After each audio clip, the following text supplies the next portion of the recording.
gigas de YouTube. És vídeos sem fim. E ainda tens apps sem gastar dados, chamadas SMS para todas as redes e Spotify Premium grátis. Yorn, és tu.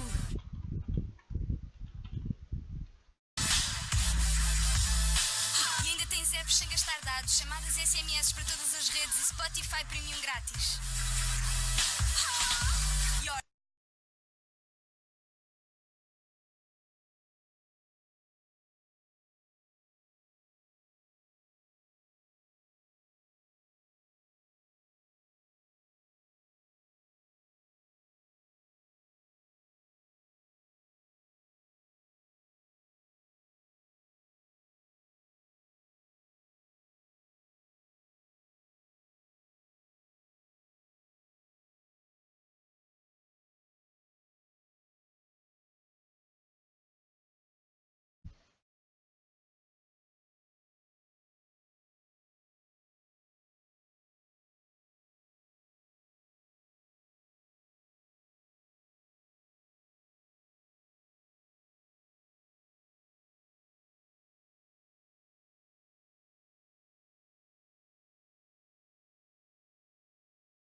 Hi guys. So it's a lot of heat here in Portugal. Too hot. Streaming for a long time. 40 degrees Celsius. And hi guys. As you can imagine, it's not the best weather to stream for a long time nearing a hot computer. 40 degrees Celsius. And hi guys. As you can imagine, it's not the best weather to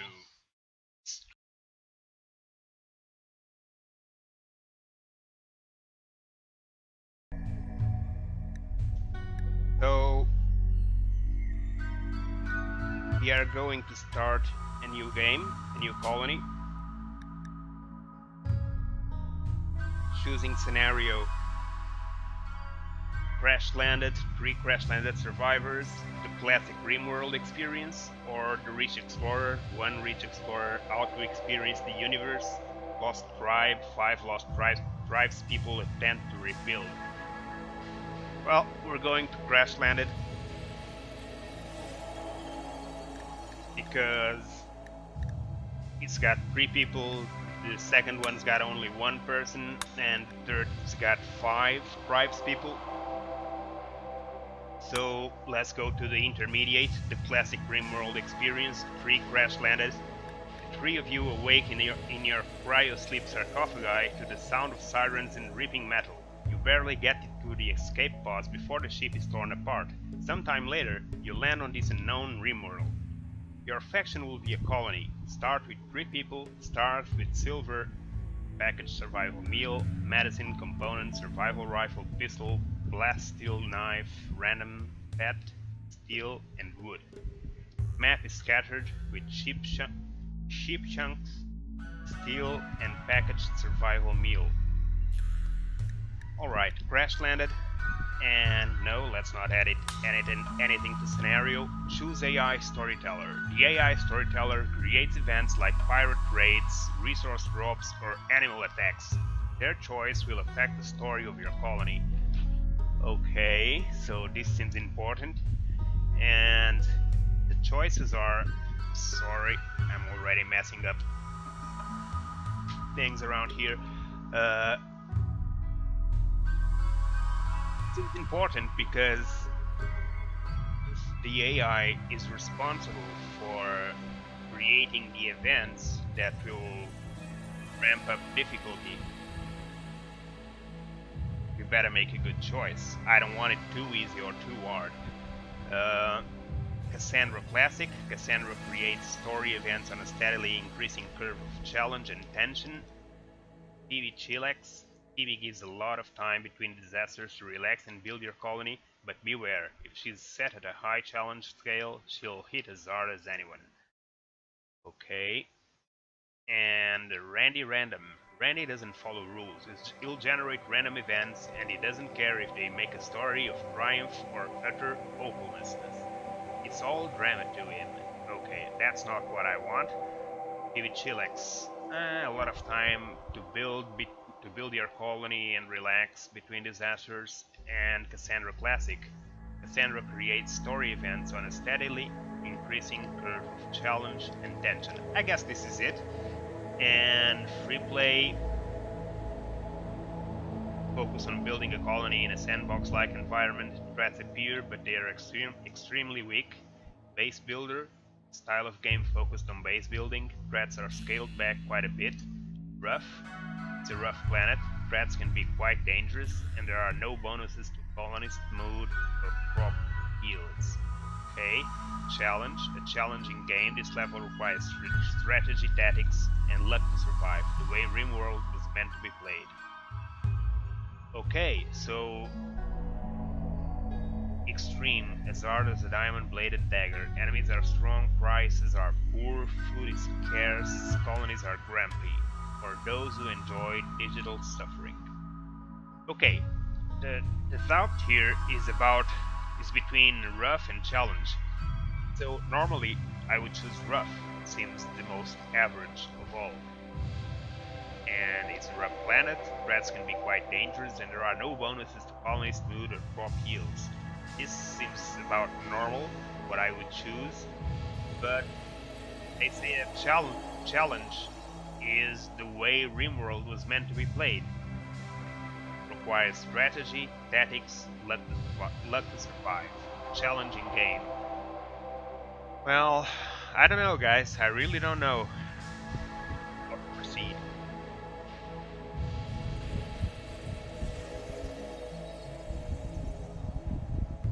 I guess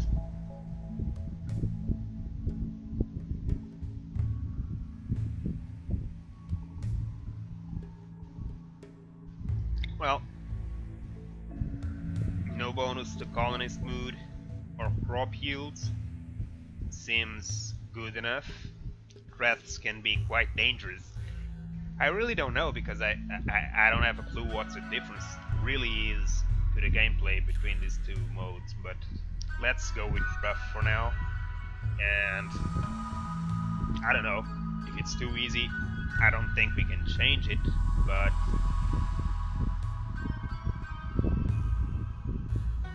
what can I do? Go challenge, perhaps. Well,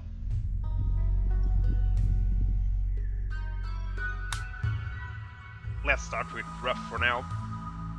Create world. Let's make a seed named Vidiks. Size will be 300 to 225.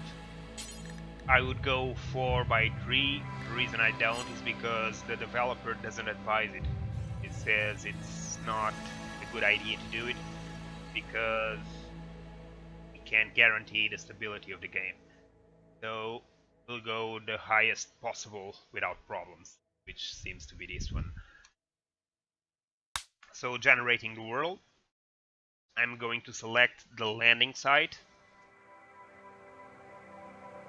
And to select the landing site, you need to be aware of this data right here, because it tells you quite a lot about what you will find in the area you click.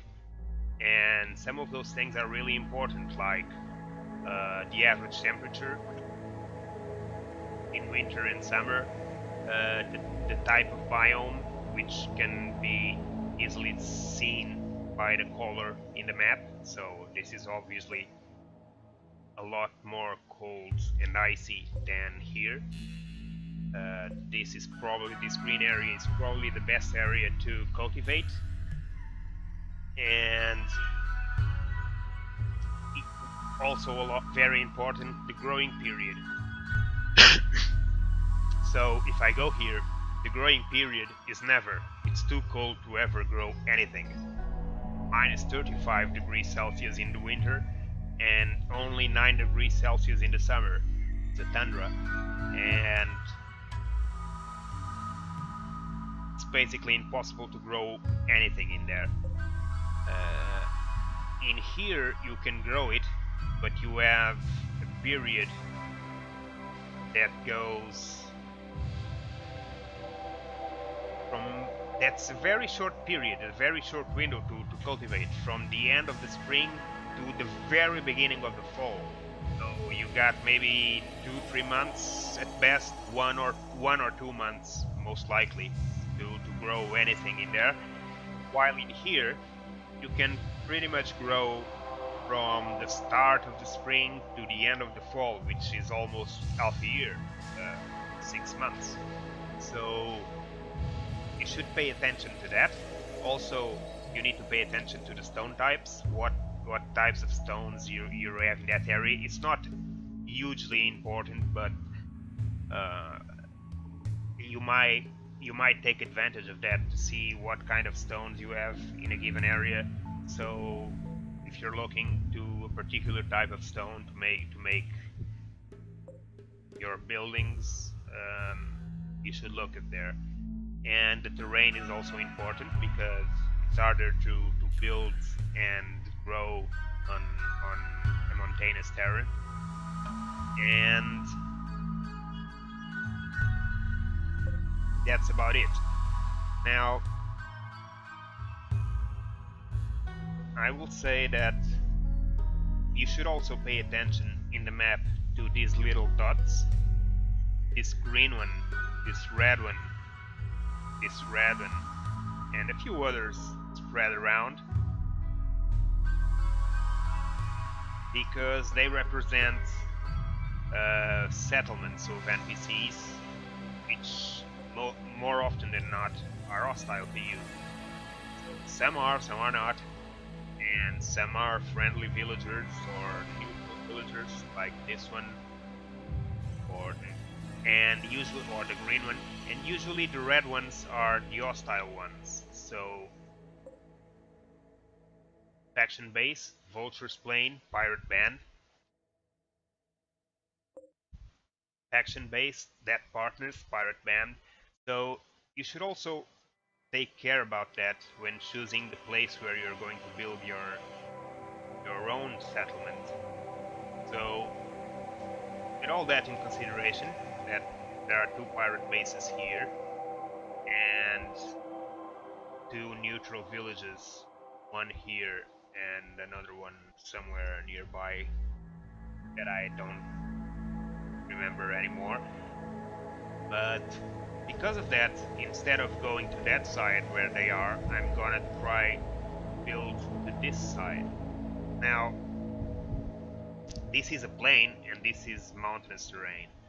So, and this is a desert, most likely. Yeah, biome desert, terrain flat. You can still grow in there, but not so well as in other places. So growing period year round. So this is great to grow things in here. You can grow pretty much the entire year. Great temperatures, temperate forest.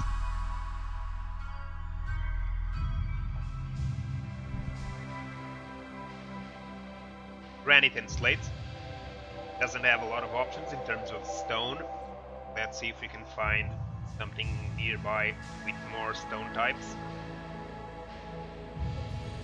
Lime, granite and sandstone. Temperate forest, rainfall. Okay, year round. We got water in here. An internal sea. And let's see around if there's any hostiles nearby. So this is water. Yeah. This is a base. No. Good. And yeah, there's a base right here. Uro of Prairie. Uro of Prairie Dog Tribe. And the hostiles are here. They'll likely travel all the way to meet me, but it might take them a while, which is good. And there's another one here, I think. Or maybe it's just desert. Yeah. So marble, slate and sandstone, marble, granite and limestone, slate, granite and marble.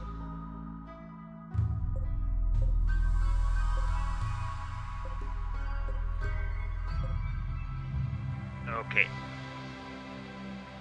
Now we are going to build it here, and so here we go. What I was saying a little while ago, I can place it here, large, 325 to 325. Performance may degrade at larger map sizes. Ludini crystal size is untested and will almost certainly not play well. So Ludini sizes is this two, 350, 400. And that's why I'm not going to any of those two. I'm gonna stay here at large.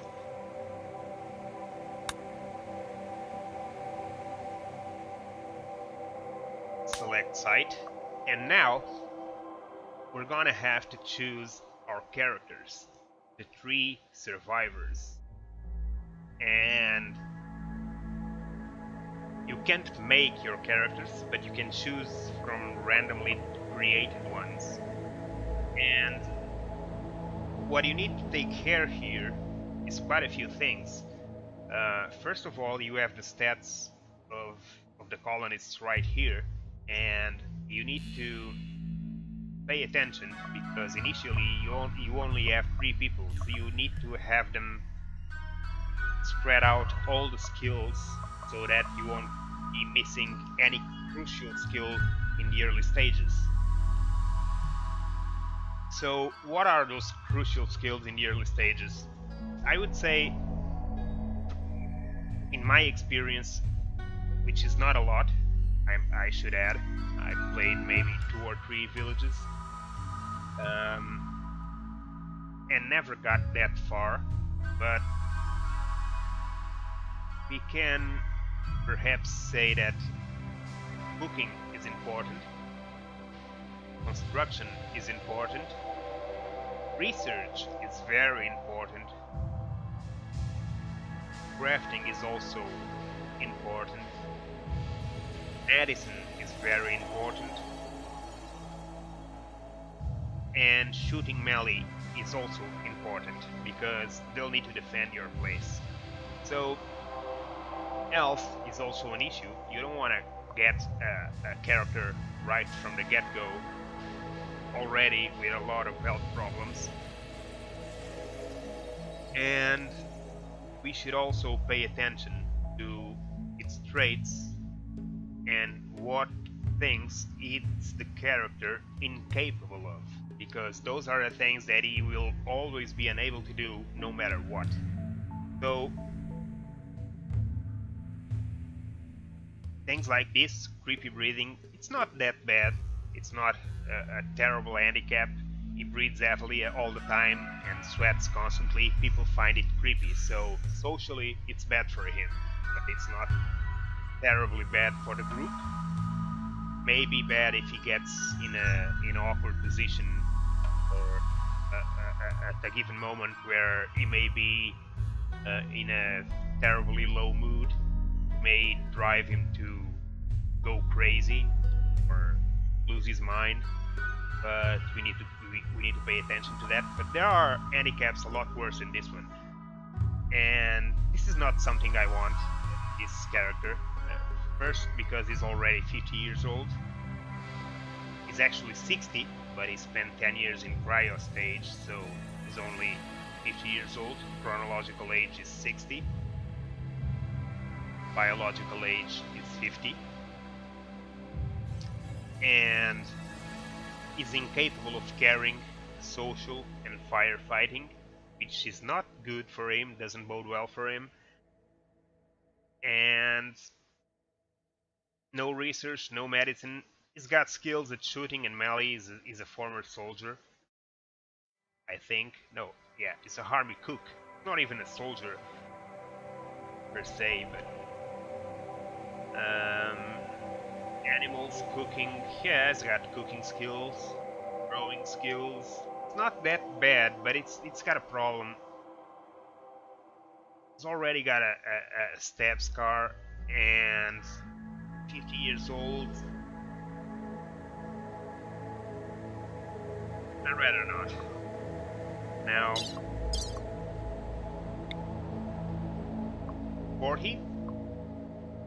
Candice Roughchild, reporter, incapable of dumb labor, violent, is incapable of violence and incapable of dumb labor, which means she's like having one less person to defend your colony and to do a lot of manual labor that will be required in the early stages. So also doesn't bode well for her. Chemical interest. She likes drugs to top that up, and she endures cold very well. Great social skills, and artistic skills, some research skills, but overall she can't defend herself and she can't defend the colony, which is not good. So let's randomize again. Meller, male colonist, age 45,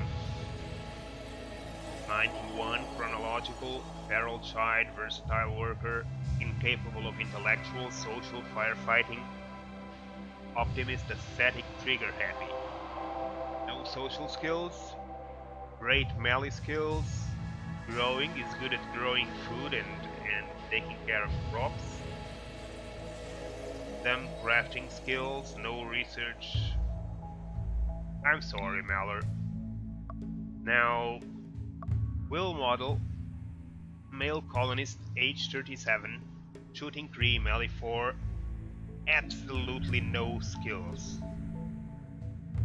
Is an artist, incapable of intellectual, dumb labor, skilled labor, caring. His traits is beautiful. So, he's a model. What else can you say? Greedy. Will needs a really impressive bedroom. He gets a mood loss if he doesn't get what he wants. Yeah, I'm sorry. A prima donna in a colony, no thanks. And Lilu, herbalist. 88? Seriously? 59, 33. Medical assistant, medicine 12. This is a keeper. This it seems like it. Let's see more. Incapable of violence. Well, that's not good. One less to defend the colony. Firefighting. She can't put out fires either. Traits. Physically dull. Natsuki's mind is physically out of tune with others. She isn't as affected by psychic phenomena. Pyromaniac. Natsuki loves fire. She will occasionally start fire and will never extinguish them. Heat lover. Loves hot weather, but she doesn't handle cold very well. Okay, no, I don't want a pyromaniac on the colony, no matter what his skills are. Artistic, animal medicine, mining, 7, crafting, artistic. Okay, let's see the others.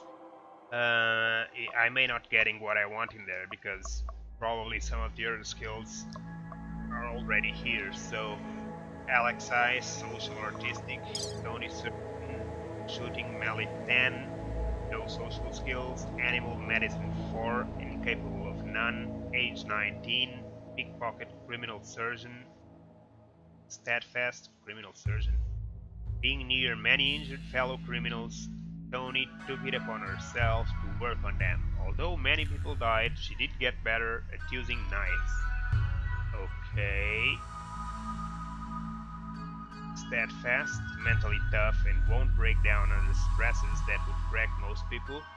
Physically sensitive, psychically sensitive. Tony's mind is unusually sensitive to psychic phenomena.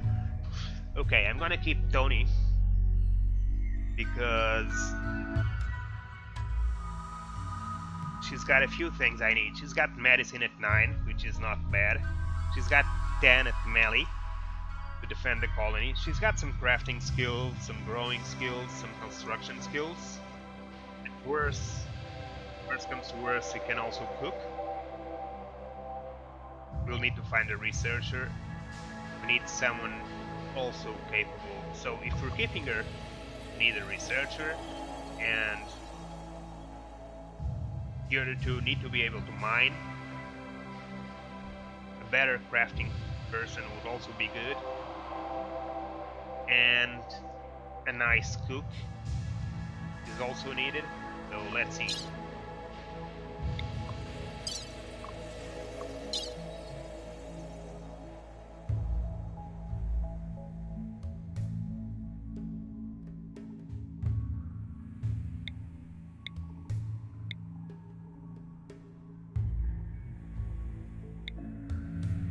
Okay, age 41, Yul Patel, incapable of caring, social, scary, and firefighting, psychically dull, prostophile, Patel feels limited in his feeble human body. He often dreams of going bionic. Well, let's hope he doesn't do something silly like cutting off his arm to try to replace it by a wood stick or something, or a machine gun. Crafting 10, which is good, although it might drive him to build a robotic arm and cut off his own. Research 8 is also good. That's 2 things covered, and that means he's got 9 at shooting, which is also good. Now Tony is a medicine, so that means the only thing we really are still missing is cooking. So we need a cook. A cook with mining skills. That's what we need.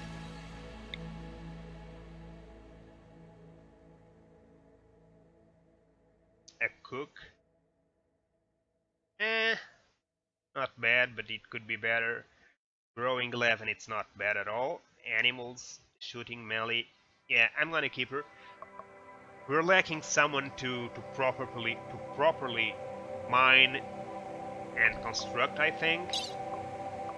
Yeah, we don't have anyone with great skills at those things, but 4 is it's the very minimum we need to get at this.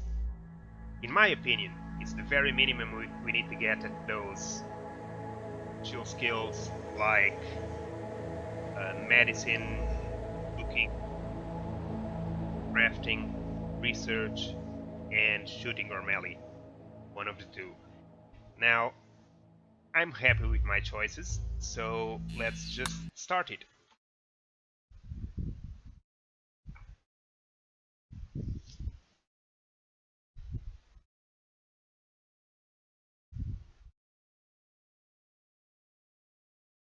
The 3 of you awake in your cryo-sleep sarcophagi to the sound of sirens and ripping metal. You barely get to the escape pod before the ship is torn apart. Sometime later, you land on this unknown RimWorld. As pieces of the shredded starship fall around you, you start making plans to survive. Okay, so let's pause the game right away. You have this bar right here to do that, or you can use the space bar to pause the game at any given time. And let's see our map, what kind of map we got. The bar doesn't seem terribly interesting. It's very open. So that's something I forgot to tell you. You can also, instead of doing what I did to go for a completely flat place, you can go for an intermediate one, so not a mountainous but a hill block, so to speak, and you'll probably be able to use the terrain to your advantage to build defenses and to make caves and such things to save you some time in building your own colony.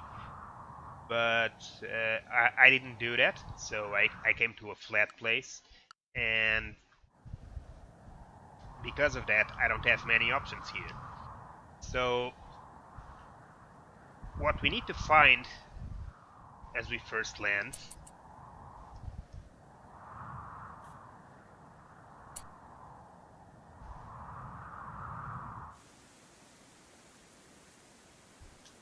so we can see all the items that came dropping down with us. We have here a boom rat, squirrel, a rat, and this is our pet, Hercules, male Labrador Retriever, healthy. This is food, I think. Yeah, survival meal. This is components. Steel slag slunk, silver, steel slag slunk, medicine, a pistol, a rifle, and the rest a knife here. So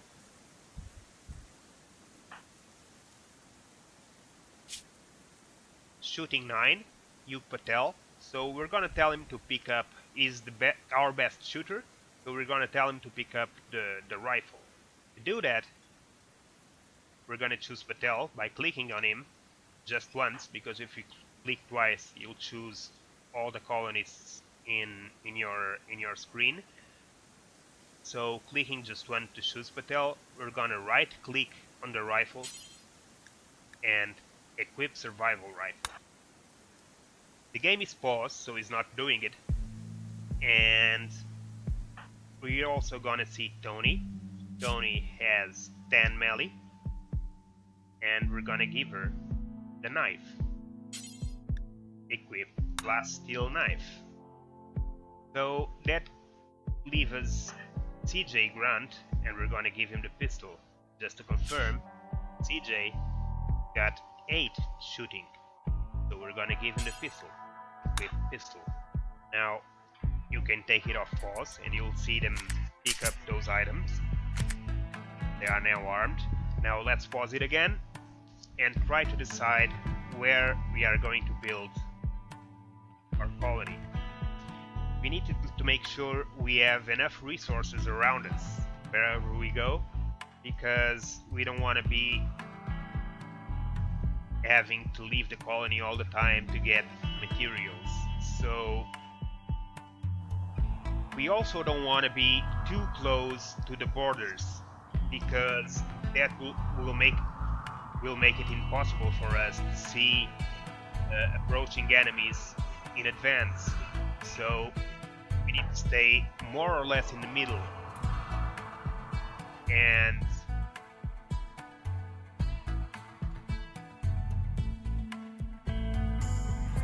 we got some wood here,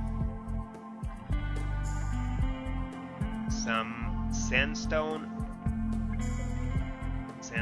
wall, limestone wall, granite wall, steel wall. Okay, steel wall is interesting. Now I'm not gonna use these already built places, but you can if you want to. I'm not gonna, because I don't know if I'm not gonna. I'm not planning to,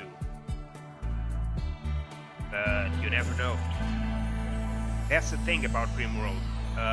You can plan, and you need to plan your strategy for your colony in the long run, but rarely you end up doing things according to what you planned. You'll do things according to what you planned, but in a different way that you thought you would, because the game will force you to with the things, with the events it throws at you. So we don't have an easy place to build here, but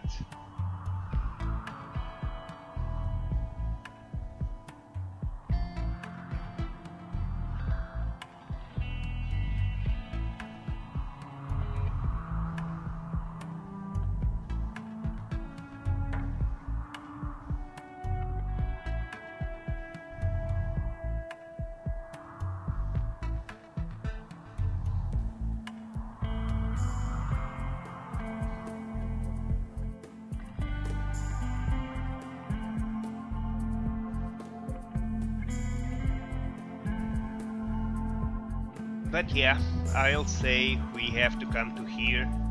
It's where we have, it's either dead or down.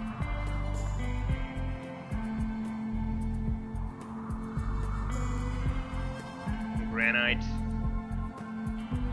and here we have sandstone.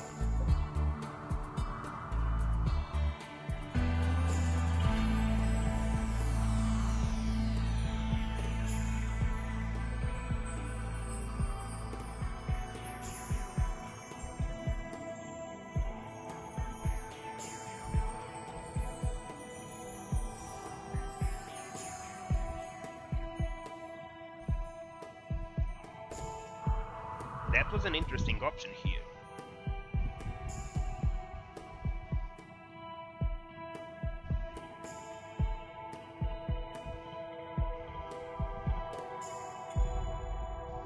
And I guess I'm gonna take advantage of it.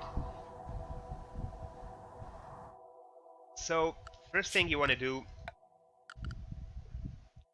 is start creating zones for where you want your crew to store these things so that they don't stay spread around in your map. So I'm gonna use this area more or less, trying to take advantage of these things and pretty much demolishing everything else in the process, I think. But I have to say, this is not a great map, so you can probably find a better one with a random seed. But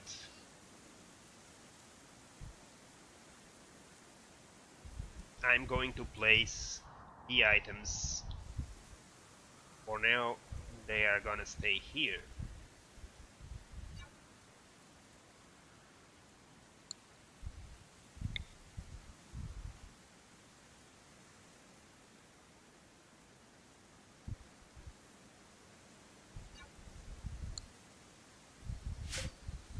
With those two areas chosen, I chose two zones. So I've chose this zone for stockpiling zones. Stockpiling, like you can read it here, is where you can store resources.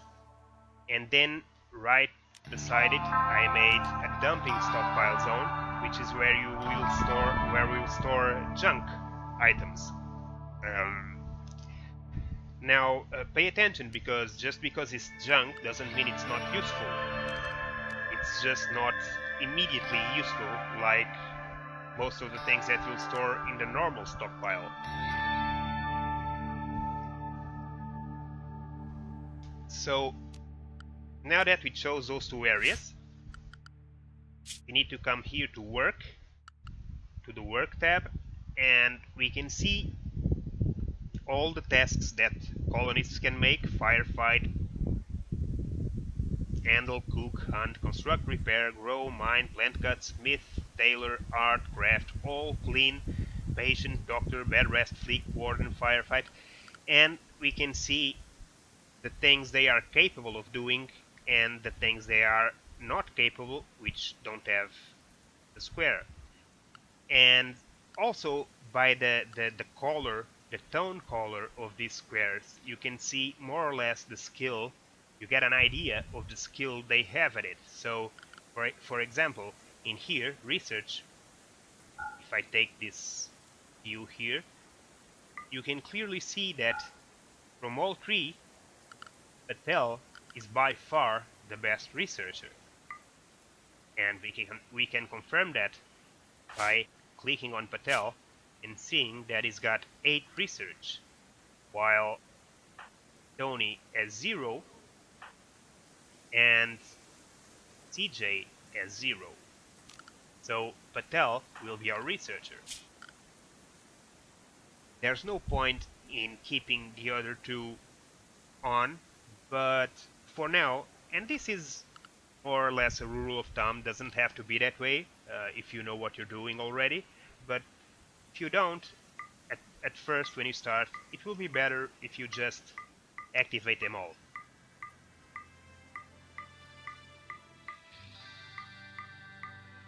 Because we're gonna need them all to do every kind of tasks in the first moments, so that things get done quicker. Now, I'll return here later to explain better how this works, because there are some nuances here that we're gonna explore and take advantage of. And in here, restrict, we can find the schedule, so to speak, of our colonists. So this is a timetable from 0 hours to 23. Blue is the time that they sleep. So they are sleeping 1, 2, 3, 4, 5, 6, 7, 8 hours from 10 in the evening to 5 in the morning. And during the day they can do anything they want. We are going to change that. First, they are not gonna do anything they want during the entire day, but they are going to sleep the time they need, 8 hours. A little later, they're gonna go to bed a little later and wake up a little later, and they are going to work. They are not gonna start work immediately as they get up, but they are gonna start working soon after. And they are going to work 1, 2, 3, 4, 5, 6, 7, 8, 9, 10, 11 hours. Yeah, it's a lot, and you can change that later to make it less, but for now we need them to work as much as they can without destroying them. When I say destroy them, that means destroying their mood and their rest time, and ultimately cause them to either die of exhaustion or rebel or go crazy. We don't want any of that, so we want to keep them healthy. So it's not in your best interest to push them too hard. And we are going to give them a couple of hours of joy here, so that we help them to keep their good mood. And for now, we're gonna leave it like that. In here, we are not gonna touch yet,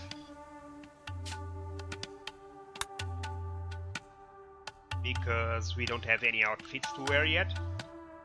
And animals, we have only Hercules, the Labrador Retriever, which we can perhaps teach obedience.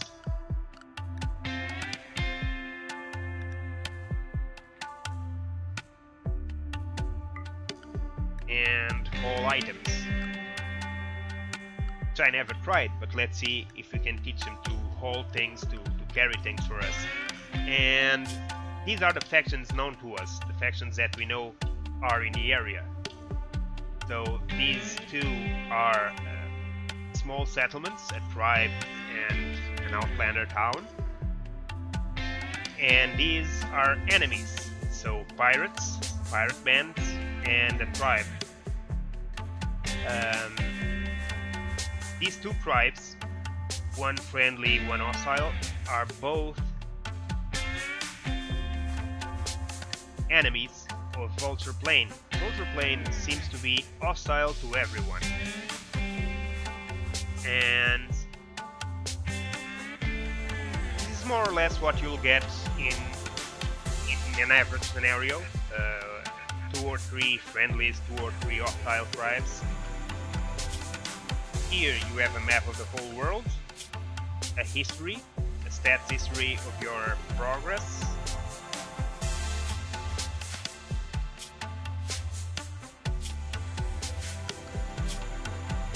Here you have the research tab. Now, like it's saying, until you build a research bench, your colonists will not actually be able to do research. However, you can still look at the research projects now.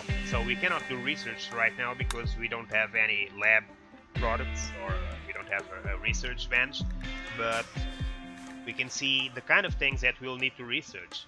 Stone cutting, autodoors, Pamicam, Devil Strand, electric cremation, colored lights, shipbuilding basics, brewing, smithing, hydroponics, microelectrics basics. All these things are run research. For now, all we know is how to do batteries, complex clothing, nutrient fast, solar panels, air conditioning, and electricity, which is not bad because it's the very, very least we need to survive for now. So these are the basics. The most important tab you'll have will be Architect. In Architect is where you'll do most of your orders to build things, to create zones, to production, to build new structures, to make furniture for your houses, to power things. So it's all in here. And for now, let's just let them work at normal pace. They are gonna start carrying things to the zones that I made. They are not carrying yet, like you can see, because they have nothing to carry, in their opinion, so they are just wandering around. To give them things to carry, we're gonna need to tell them what kind of things they can carry. So, food, we need them to take the food to our stockpile. So we're gonna click on the food, one item food, twice, so that all the the survival meal items in your screen get picked up, and then we need to come here to F or press F button to unforbid these items from being picked up. While it, for as long as it is with the red cross over it, those items are marked as forbidden. Colonists will not interact with them, so you need to unforbid those items. To that you'll need to choose them and unforbid, and you'll see that they will begin picking up those items and carrying them to the stockpile. Now, you'll need to do that with all the crucial items, the resource items that you need picked up quickly to your stockpile. So let's just do that now. You can even zoom out to catch the most items you can in your screen. However, just because he only shows 3 doesn't mean there aren't any others in here. It just means it's what they can see. So if there's one meal over here, they probably cannot see it, and I won't be able to see it either. So now that they started carrying, let's add other things to products that they can carry. Unforbid. Let's unforbid all these items that are important. Now these slag chunks, as you can see, don't have a red cross over them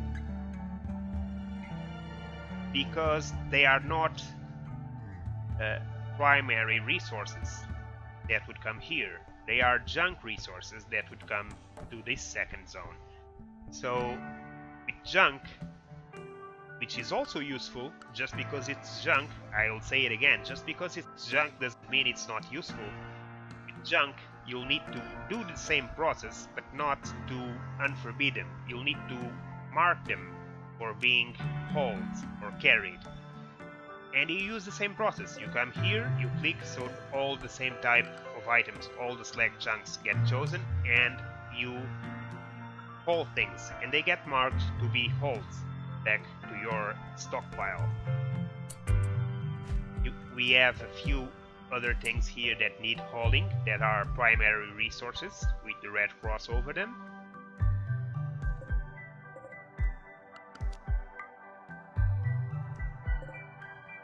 And steel. We can mark this limestone be taken to, and what else can we find in here? What is this? Steel. Now, steel is not a common resource. I mean, you can find it, but it's not as common as stone and other things, and it's a more important resource to you because you'll need steel to make machines and things for your ships. So it's an important resource to make workbenches. So I don't know if I'm doing the right thing. Like I said before, I've not played this game for that long, but I generally like to collect most of the steel I find because I know it's gonna be useful down the line. So let's let our colonists collect these things. You can use the bar here to increase the speed if you like. These are pieces of the ship that broke down with you. Be careful with bears. Don't get too close. Now, we can also, here in the architect, come to orders. And in orders, you're gonna have all these choices. These choices will allow you to choose zones to be mined, to haul things, to cut plants, to harvest plants, to chop wood, to hunt, to slaughter, to tame, and so on. So what I'm gonna do is I'm gonna tell them that I want the plants, the trees cut down, the trees inside the stockpiles, because they are also resources. They will make wood for us to work. Not all trees can be cut down for wood. They need to be matured. They need to be adult trees. When they are too small, you won't be able to, but you can still cut plants down and take those trees down.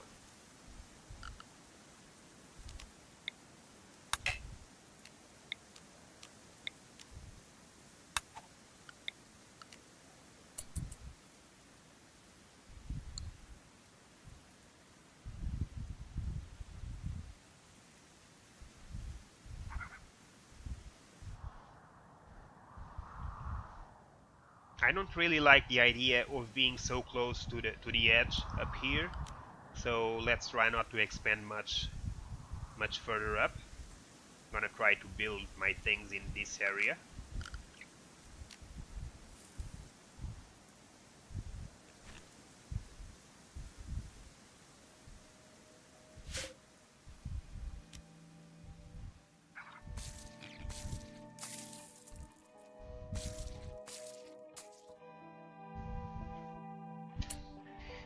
And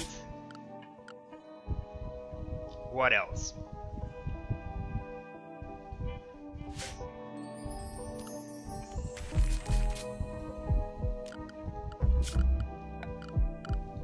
We can mark a few things to deconstruct if we think they will be useful. Now a steel wall right beside my stockpile will be interesting to destroy, to demolish, and take advantage. And we need also to start worrying about making a room for our colonies. I'm not too worried about that because we have this room in here. However, we need to be careful because this bear is too close. So, probably gonna have to kill the bear to get in there. And it's not exactly easy to kill a grizzly bear.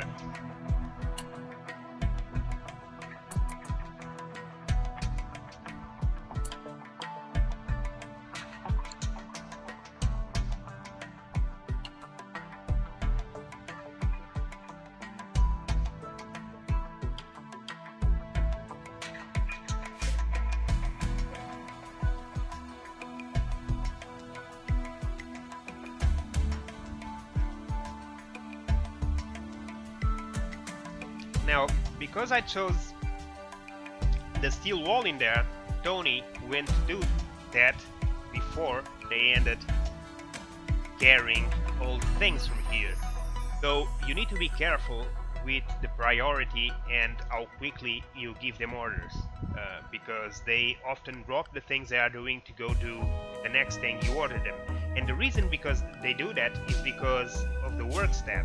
Now, like I was saying earlier, we're gonna have to change the priorities. Now, this basically tells them what they are supposed to do and what they are not supposed to do. Now, let's make a few changes here. The cook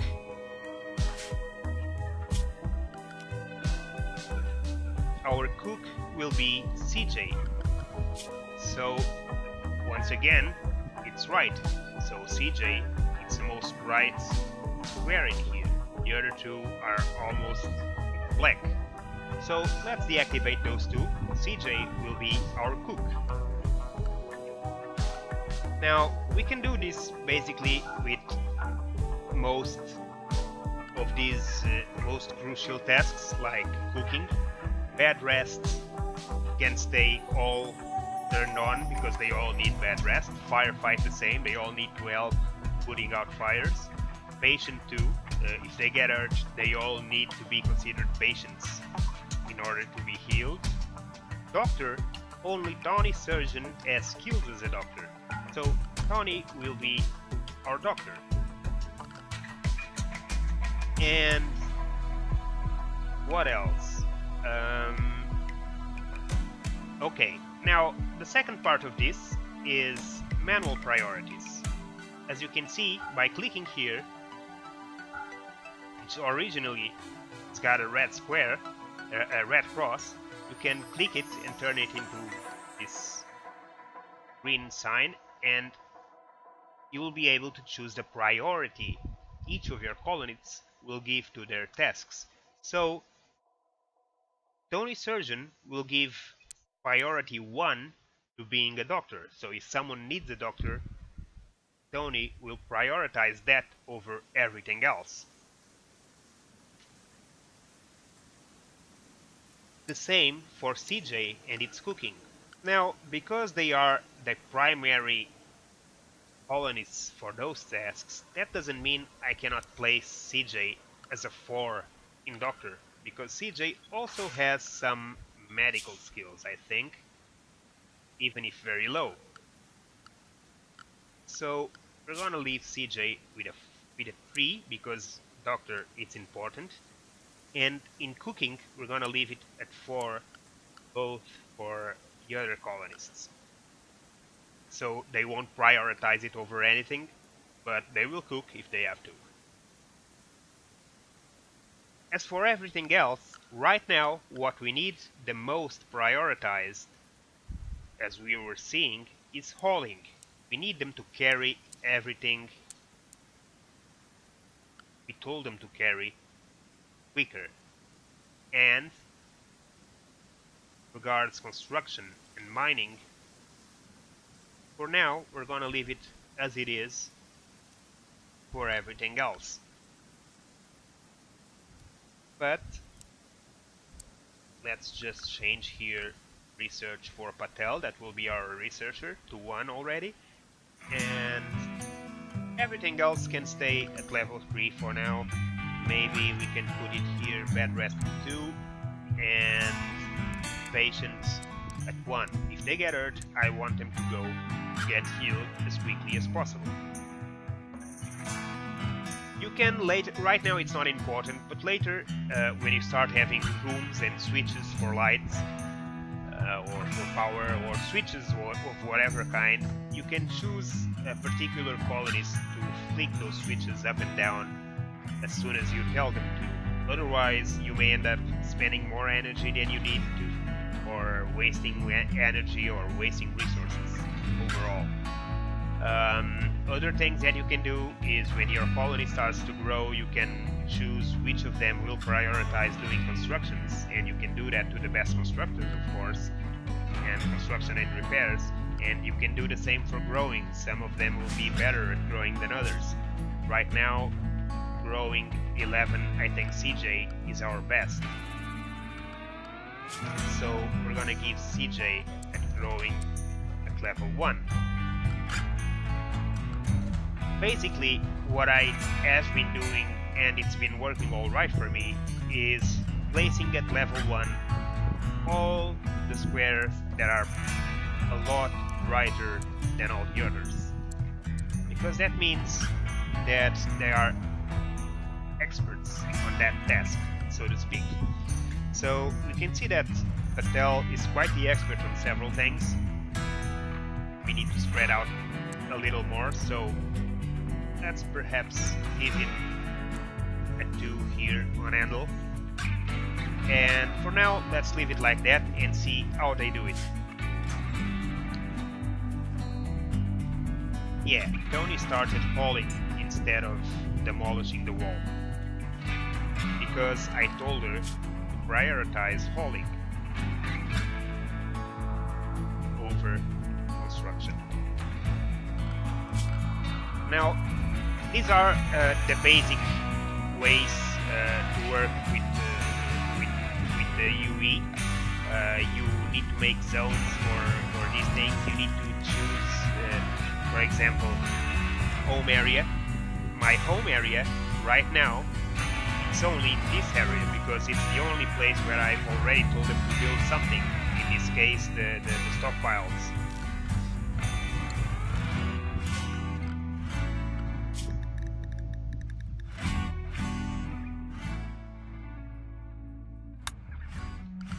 And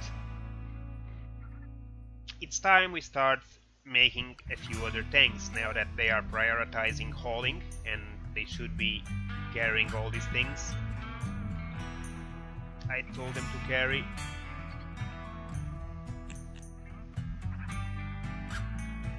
We can also simply choose them and tell them to prioritize hauling these things individually, which of course right now at this early stage it's probably easier, but I needed to tell you how this works, because how this step works, because further down the line when your colony starts to grow and you have more colonists, you'll need to work with this in order to manage. So you better know how it works from the start and start using it right away, and simply correct what you think it's not going so well individually. Now, as you can see, Patel, which I chose, won't haul steel because there is no empty place to store it. That means that probably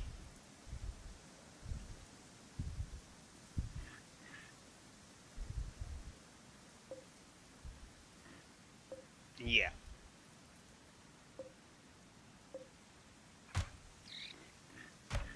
That's it. Now, what happened here is that I made these two areas simultaneously without starting time, so he assumed both areas as stockpile areas. So I'm just gonna delete this zone. That will force them to carry these things to here.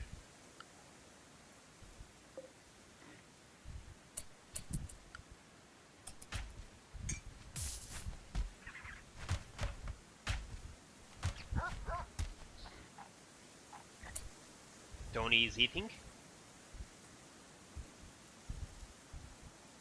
And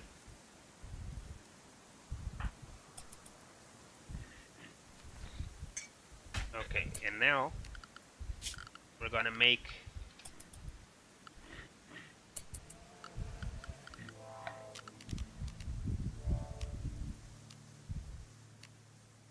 a dumping zone. The dumping zone will be probably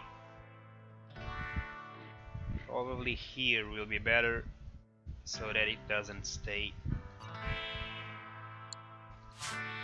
in the middle, this area.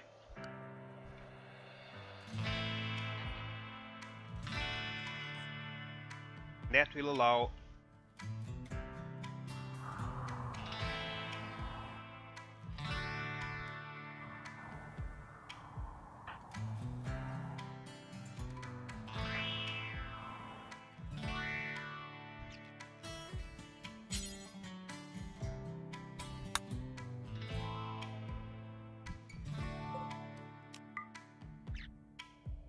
okay, so now they are taking these things to the junk stockpile. And we can finally start building a room. Now we have a room built, so we're gonna need to take care with this grizzly bear.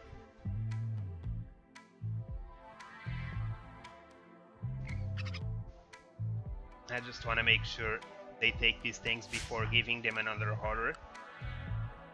These things that are further from the place I chose. And after that's finished, we can start with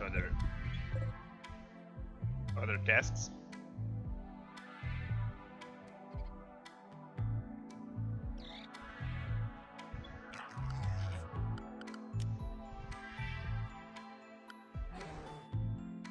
Yes, Patel is going to get that, and she is going to get this. Okay.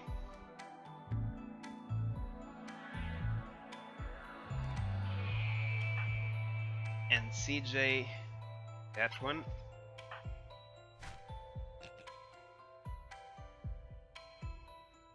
Alright, they're doing what they were told. As you can see, they can take quite some time to collect all these things. And they're gonna run out of time to build a room before getting dark. So they're gonna need to sleep outside, probably. Or not, because I can simply come here and furniture and choose 1, 2, 3 sleeping spots. That will give them a place to sleep near to each other when the time comes.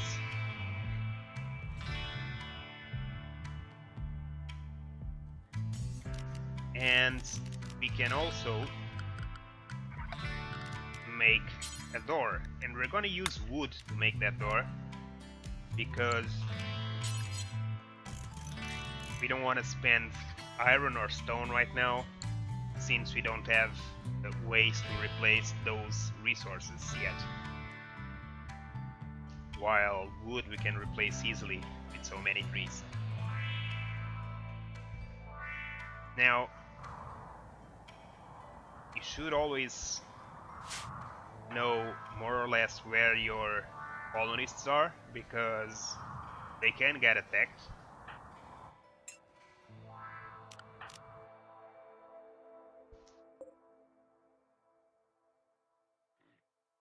Oh, right. Sleeping on the floor, it's nice. But I'd rather you prioritize working on the wooden door. I'm sorry, but you're gonna work through the night. At least until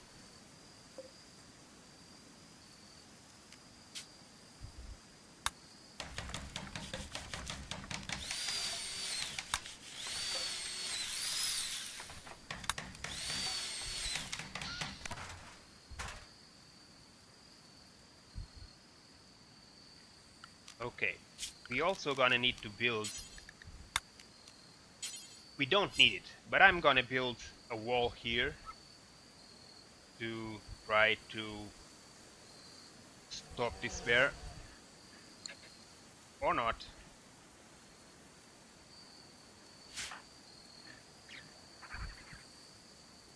Probably not. He's sleeping quite far, so let's leave him sleeping.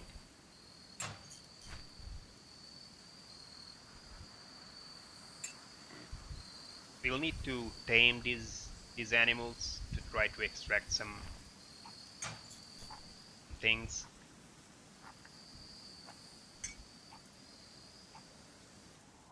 Now, what's still missing to pick up? Is there anything still down here waiting for pickup?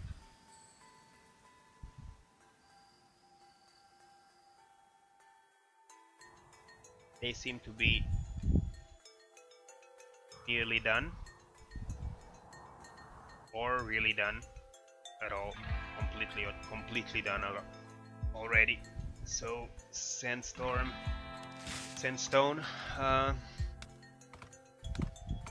Okay.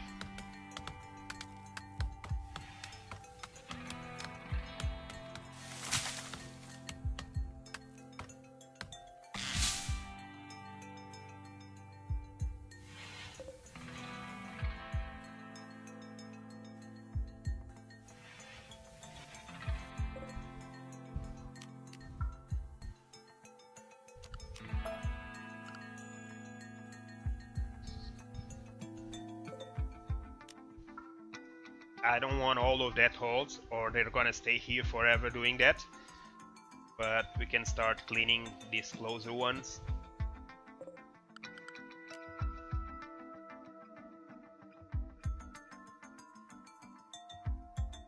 Now they're sleeping. We can speed up the time if we need.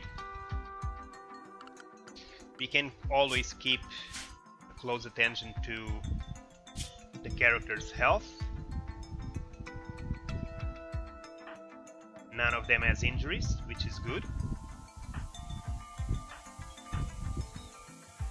And we also need to keep a close check on their needs, because their needs are what causes their mood to go up or down. And if their mood gets too down, they might go crazy, they might rebel, they might go violent. That then will depend on their personality.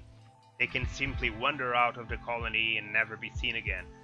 So you need to check that, and mood is comprised of all these items. Now, as you can see, 15 is good because they have very low expectations of this colony. They are not expecting much of it. They see how bad the conditions are, so everything you give them, they're gonna love it because they don't expect anything. New colony optimism, 10. Tons of joy. He's very happy. I don't know why. Probably, I don't know if it's something of its own trait. Seems like it, because the other ones are not having tons of joy.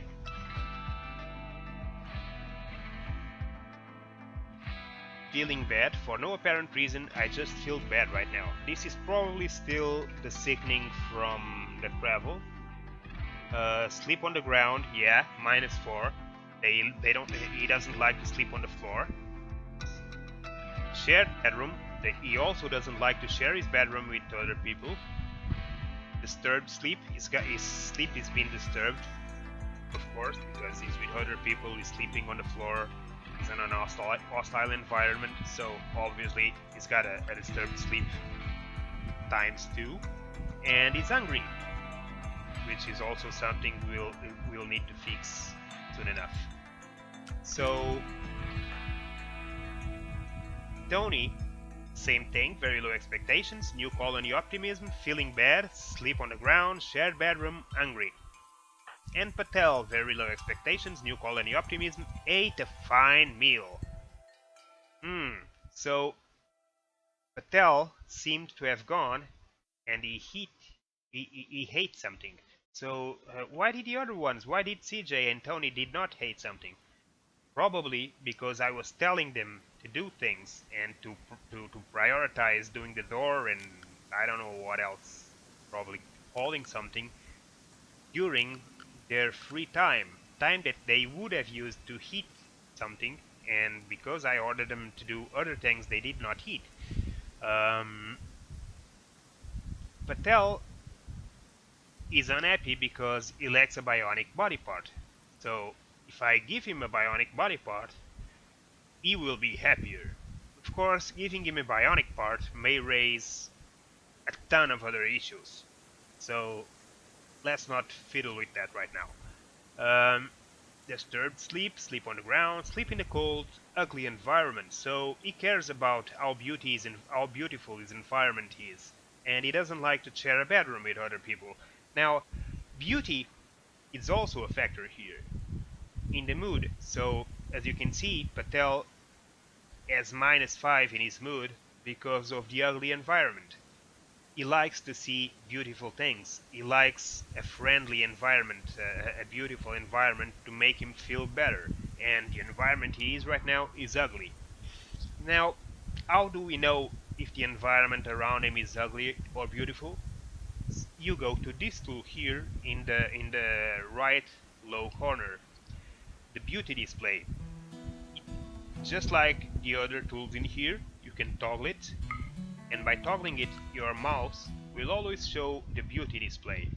The beauty display is the perception a character would have of the world around him if he was where your mouse cursor is.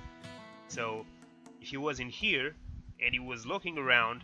By looking in this direction, you would see these stones here, and they look very bad, -16. That's why you should, well, at least the ones closer to your circulating areas, you should pick them up and move them to your storage area, because otherwise they are not going to like it, and it costs you. It actually costs you in their mood.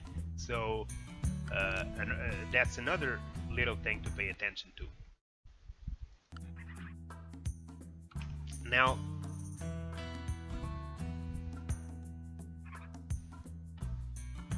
if we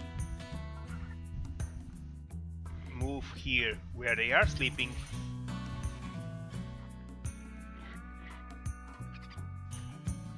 it's all -1, -1, -13, minus. It's impossible for them to be liking what they are seeing.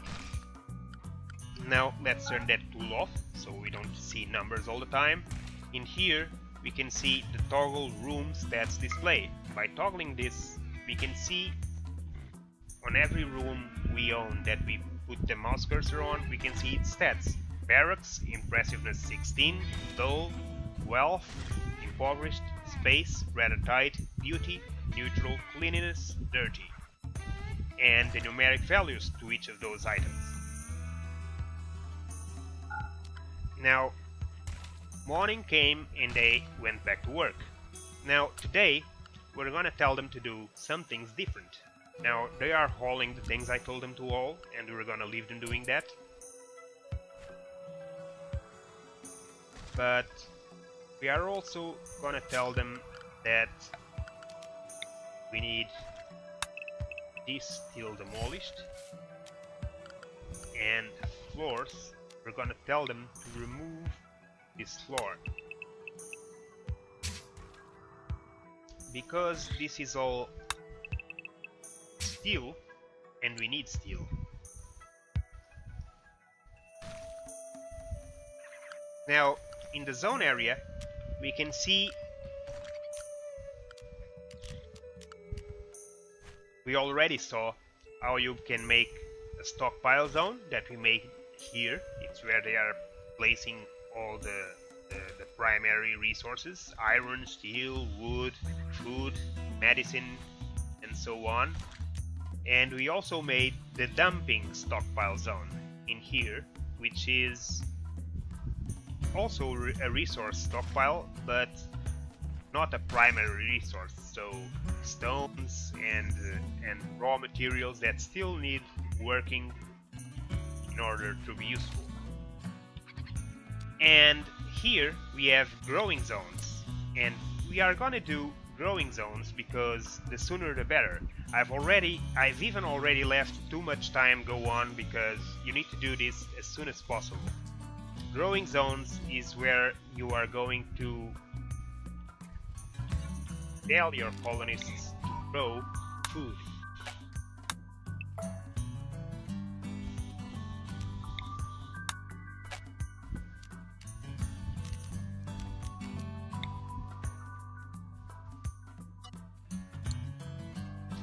And because the emergency meals won't last forever, we really need those growing zones.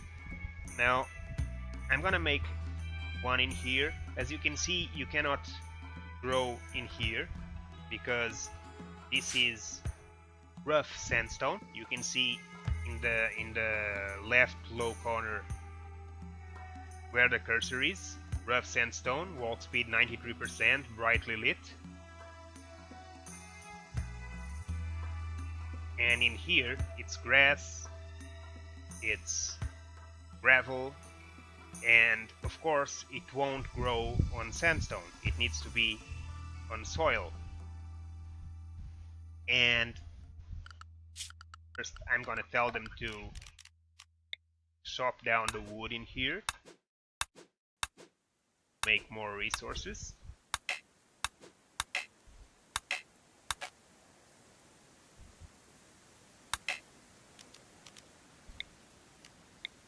And cut the remaining plants.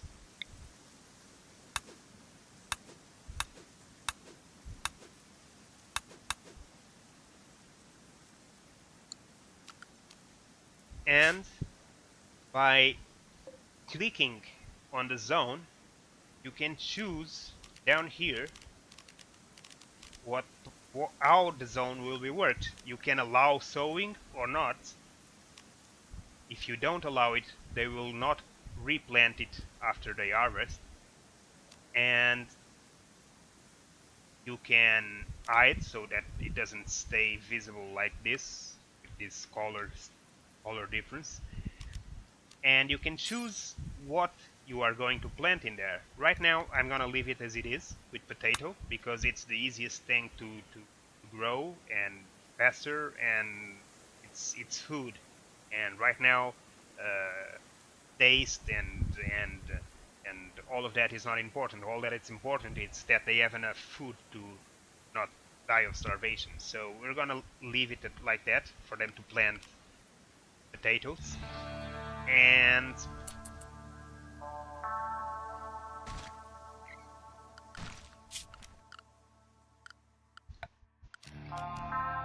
we are also gonna make another growing zone.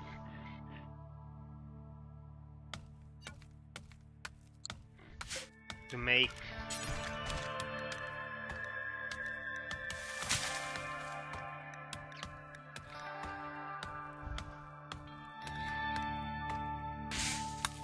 cotton. I don't know if this is gonna be useful, but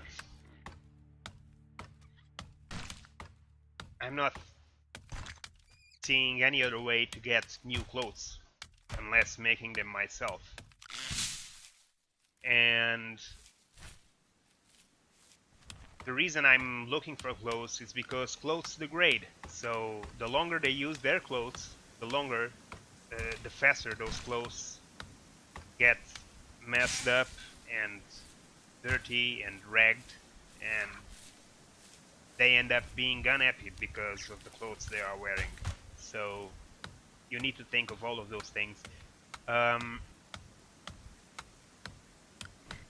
finally, in the zones, you have the home area, expand home area, clear home area.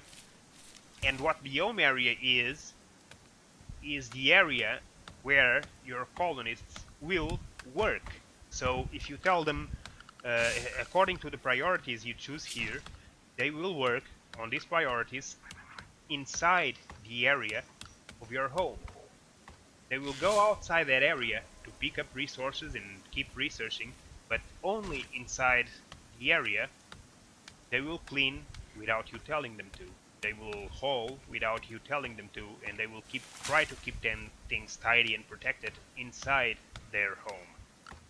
So right now, the home area, it's this. It's where we made things and where we made zones and the room. And we are going to expand the home area quite a bit because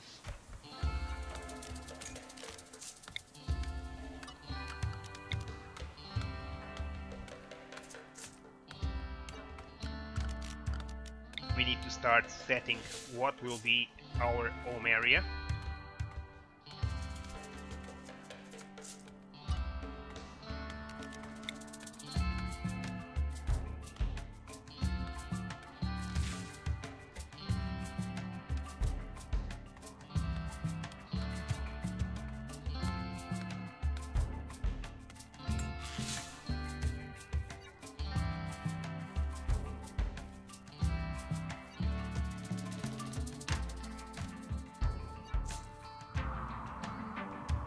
And for now it's good. It's probably even too much, but I'm gonna leave it like that. And here we have the expand building roof area. So this area defines where the colonists will be building roofs. So right now the only places where the colonists will build roofs is in here, because it's the only place that needs roofs. Their room We can even do it like this to make sure they... The reason why it was only partial is because the rest has a natural roof from the cave. Now, if you come close here, you can see here a darker spot, which is dirt. And if you come here to the beauty sign, you can see it's ugly because it's dirty.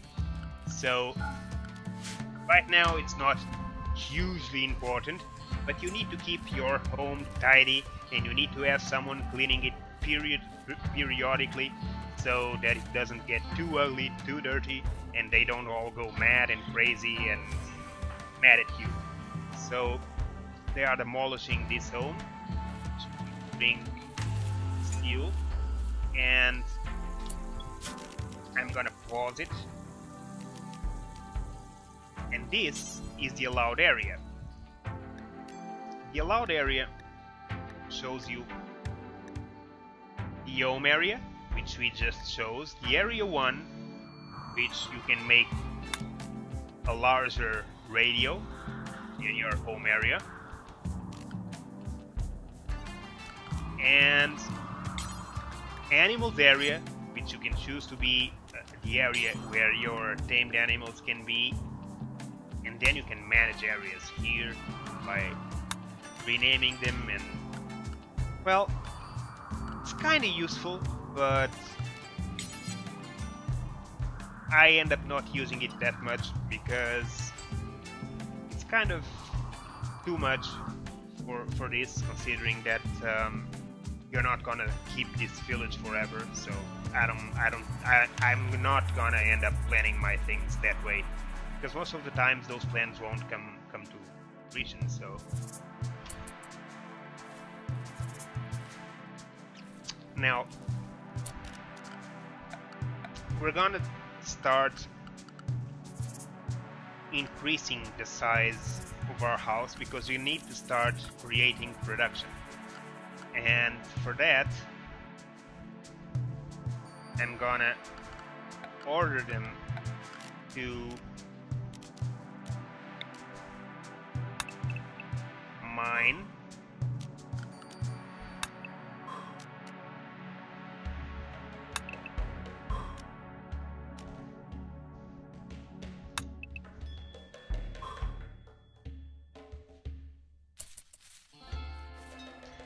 You already planted all these areas.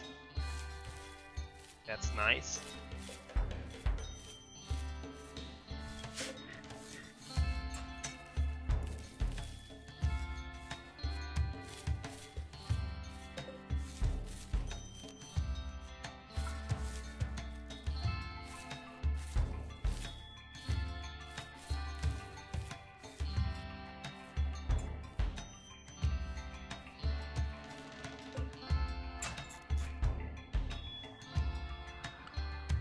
Let's increase the speed a bit.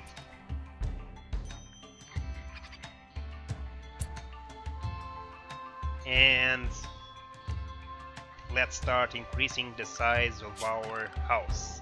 To do that, we're gonna need to excavate a little further or build our own houses in the outside using wood or stone or whatever. For now, I'm gonna increase this already.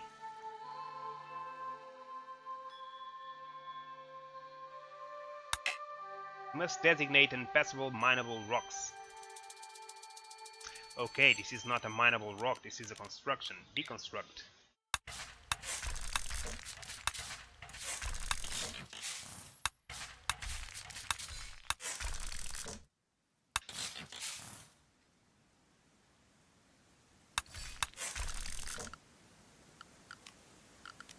And then we can mine.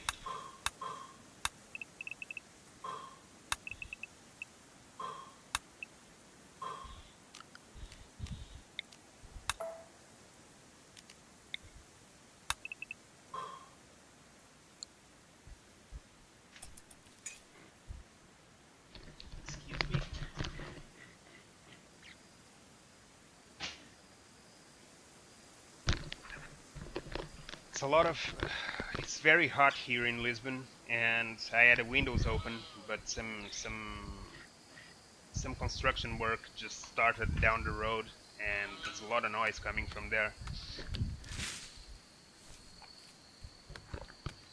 So, as you can see, we're getting near the second night, and there's a lot of work going,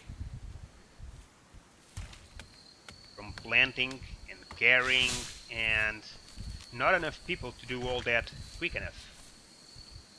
But we'll manage.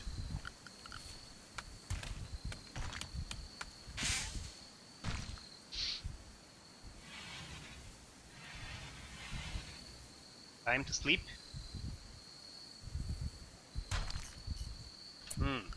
Now, another thing I wanted to see was very fast. Okay. Psychically dull. Okay. Incapable of none. Incapable of none. Incapable of a lot of things. Test subject. Machine collector. All right. Now, what I was trying to check is if any of them had any problem with the schedule I chose, because there are differences in the colonists, as you already know, and some of those differences may even come down to their schedules. For example, you can find a colonist that only likes to work at night because he hates the daylight, or because he likes to sleep during the day, or because he's a night person. And you need to accommodate him, and you need to adjust so that he only works at night, and you need to change your schedule, and often that makes it harder for you to plan things. It's not harder for you to plan things, but it changes the pace of the construction and all the buildings in your area, so you need to take all of that into account. Luckily, the 3 colonists I have, they all do the same schedule with no problems. Soon enough we'll start having visitors, I bet. And here, this is a geyser, and it can be useful to create energy. We have one there and another one here, I think, somewhere. Yeah, up here. And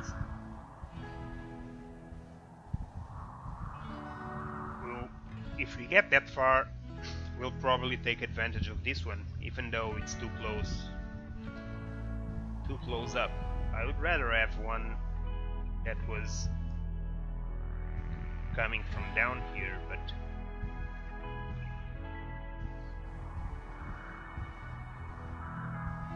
I think it's too far away.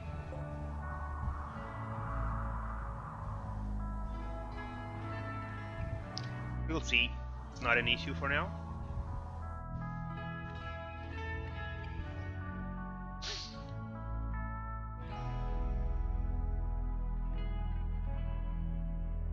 Let's increase the speed.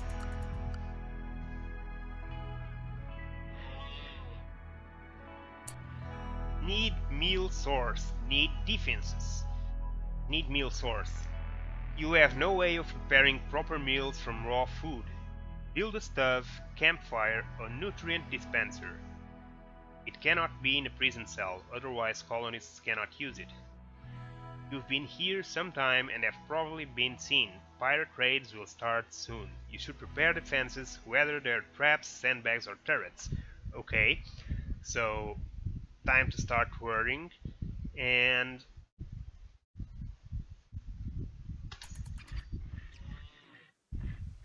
meal sources, I mean, this is still gonna take a very long time until it grows. Still have a few meals in here.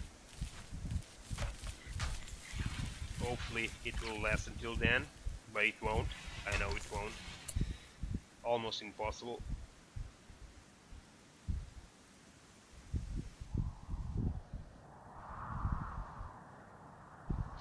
So we'll probably have to harvest. Now,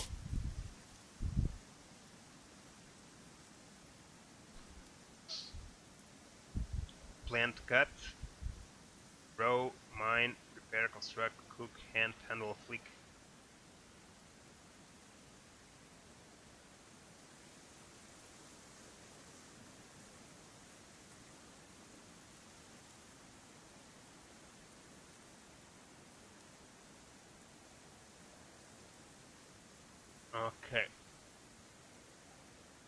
So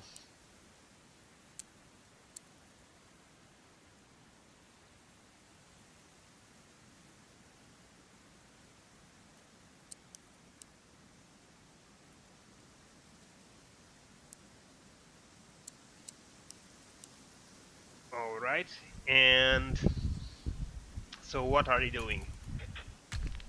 Let's put this slower so we can see what they are doing. And these are working on the insides, which is good.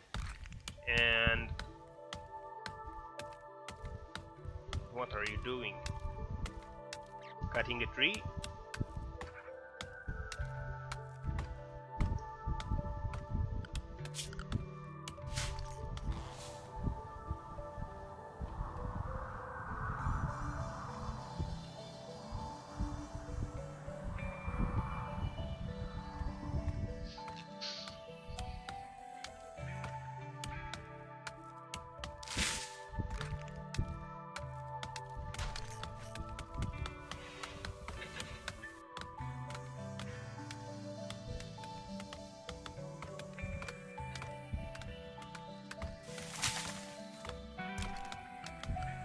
Now, time to start working on defenses. So I'm gonna build a wall. I'm gonna build a wall. I have a wall at home, and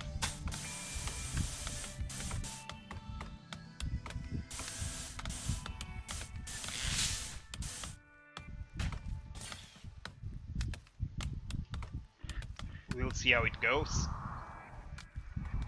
Yeah, probably not the best place.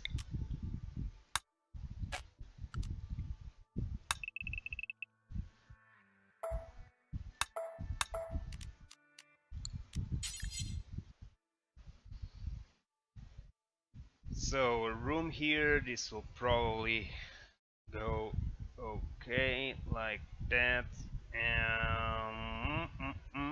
Okay, let's try it.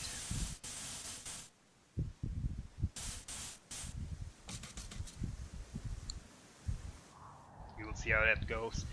And we're gonna need to do it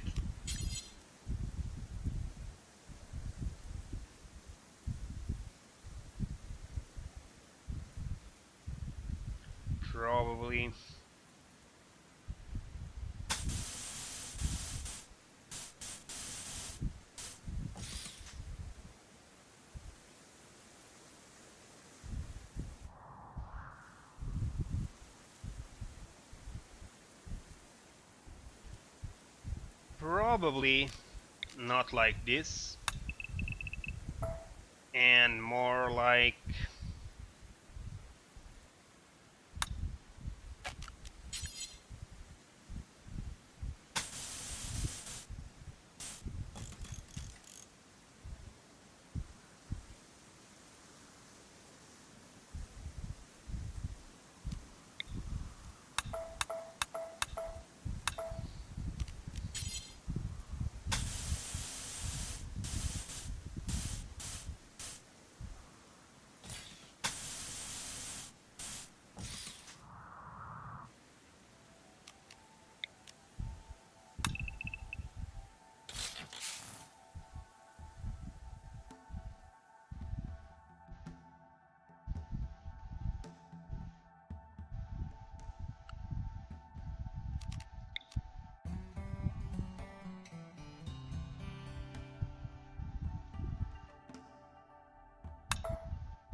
ok.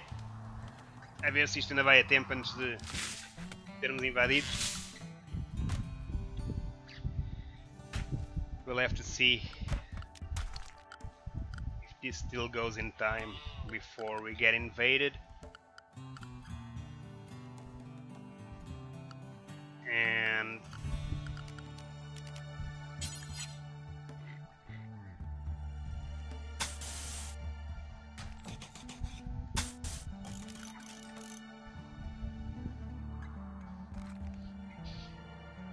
then we'll need to adapt slowly. But for now, we need to create an enclosed environment so that my colonists are a bit more protected.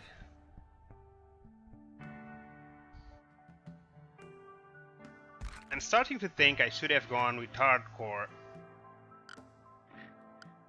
instead of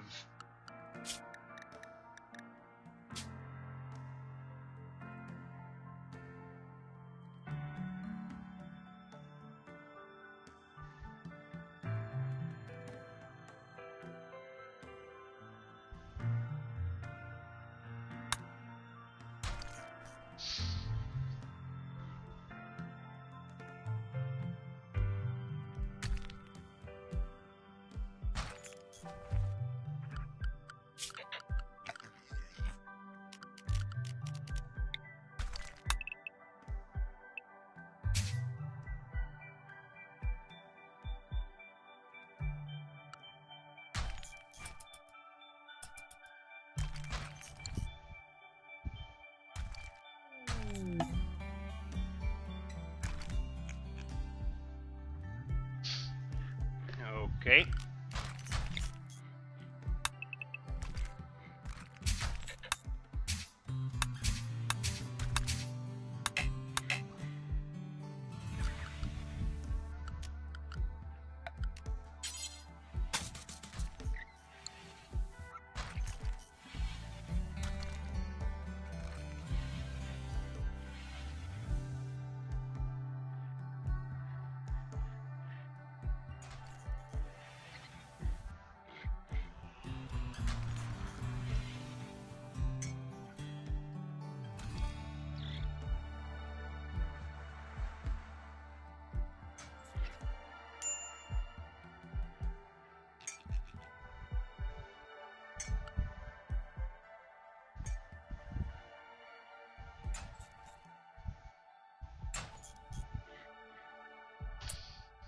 Okay, time to change the priorities again. So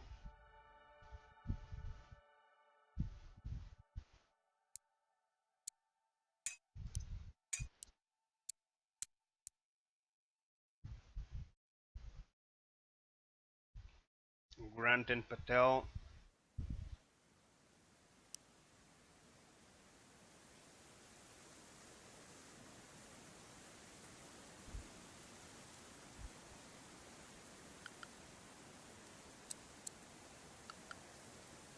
Okay.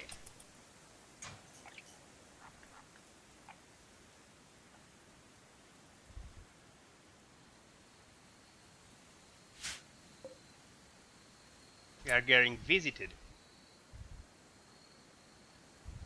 Exile. Female town councilman. Entail. Female town guard.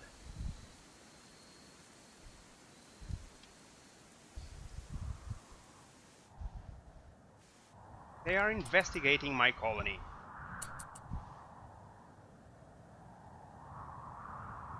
Now, CJ, where are you going?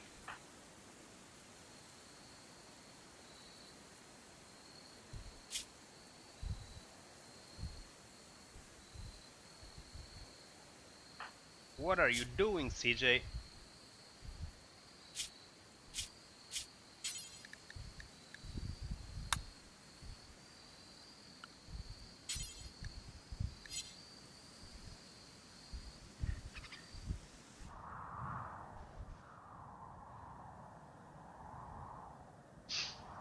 Okay.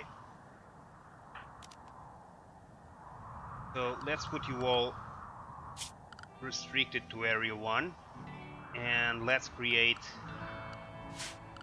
area 1. So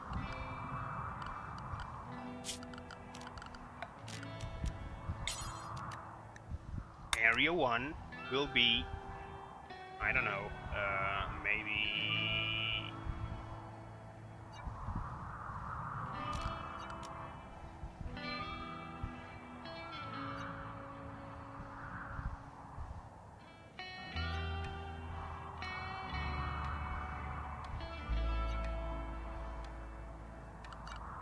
This will be area 1. That's what you are allowed to go.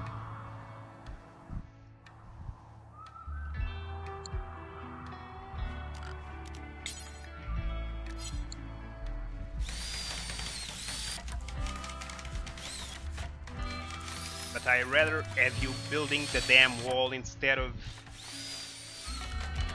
whatever you're doing. Probably hauling, right? Yeah, CJ, stop hauling. Start building and stop hauling. So had to change CJ 2 to 3 between construction and hauling. Make him help do the wall and stop hauling things from God knows where. And these guys are really interested in my house.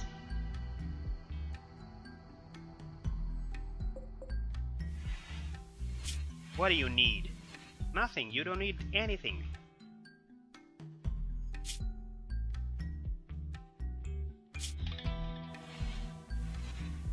Megatherium wool duster. Megatherium. Fine meal. I'm starting to think about killing you and getting your shit. Age 74. Yeah, you're almost dying already. I hope you're not there when I wake up in the morning. Or else... What the hell are you thinking? Coming in someone else's room when they're sleeping? Well...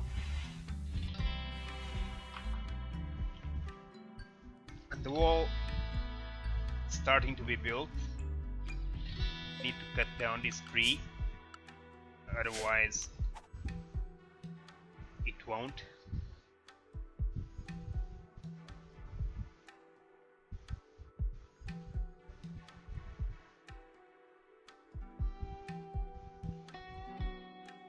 You might as well signal other trees.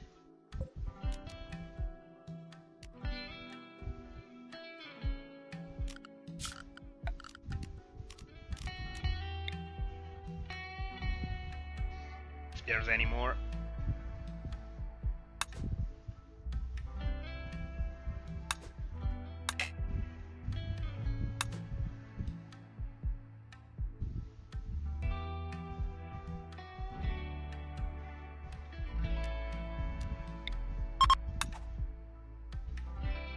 Okay, visitors from Taylor's municipality are leaving, finally. Probably they heard me. Need meal source. Animal starvation. These colony animals are starving. Hercules, get them some food. Click to jump to the problem. Where are you? Why the hell are you in there? What are you doing in there? Didn't you move?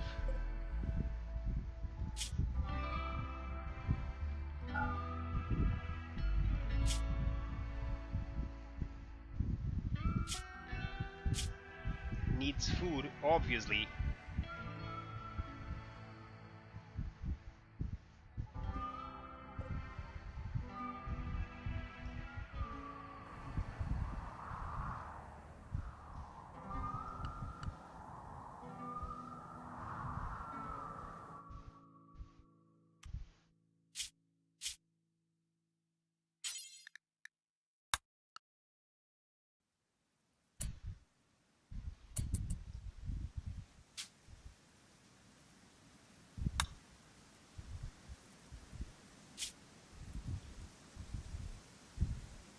Yeah, I know I need defenses. I'm working on it.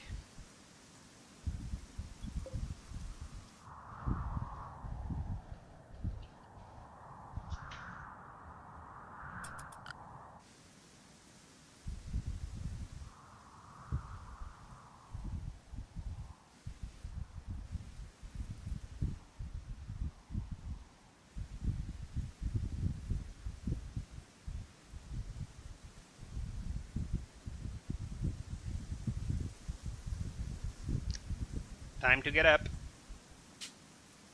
Since it looked like you'll be here for a while, CJ thinks that you should give this community a name. What should it be called? I don't know. What name should this thing be?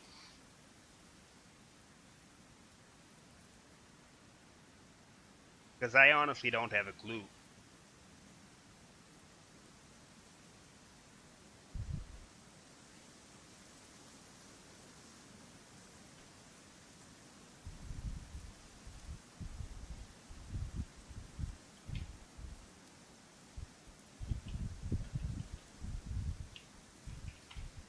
Strandedville.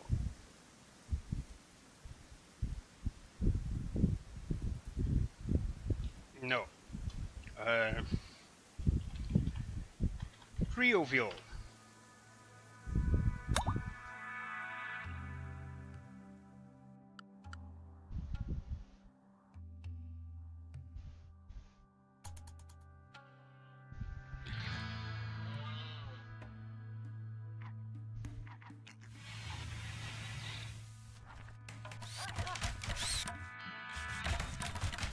Come on, come on.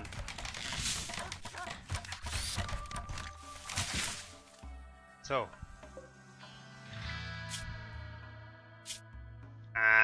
You already hate. So, you needed training of obedience, probably forced him to stay put on his place. I see.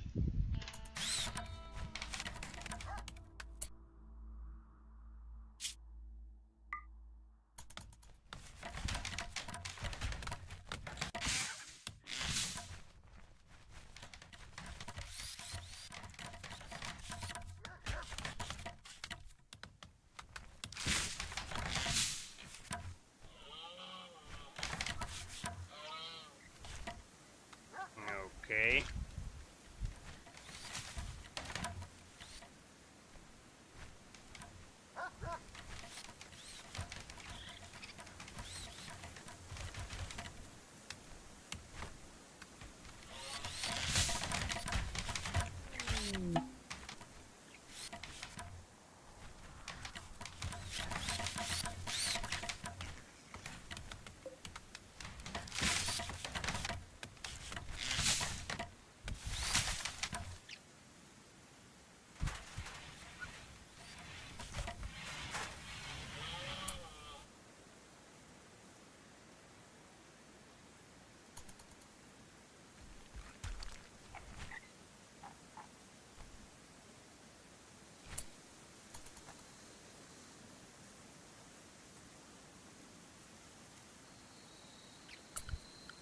Okay, now let's put some doors in here for the gate. Probably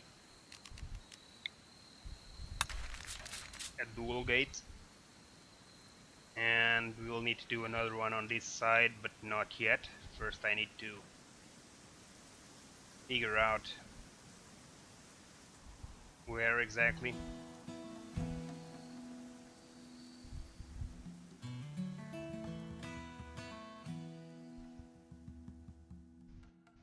And we're gonna need... yeah, they're relaxing on their free time, stargazing, going for a walk. Yeah, they're enjoying their free time, and that means this day is probably over, or almost over. Now, orders. Let's shop down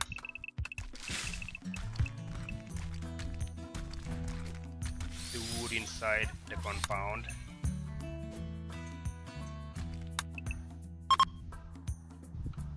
A chunk of spacecraft has fallen from space and landed nearby. Where? Where? A stony draw near the ancient wall. A sense of foreboding overcomes her. She isn't sure why, but she feels that this dusty structure may contain great danger. What location? This?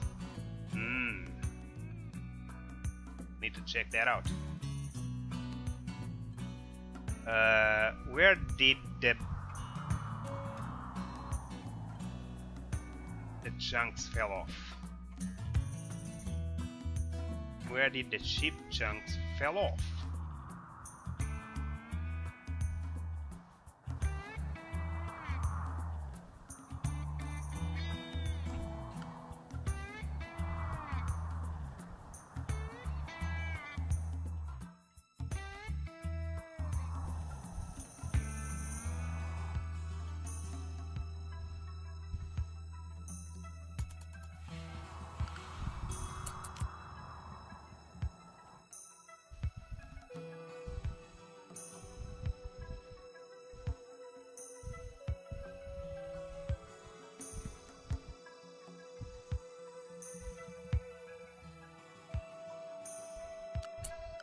Now work, we're gonna need to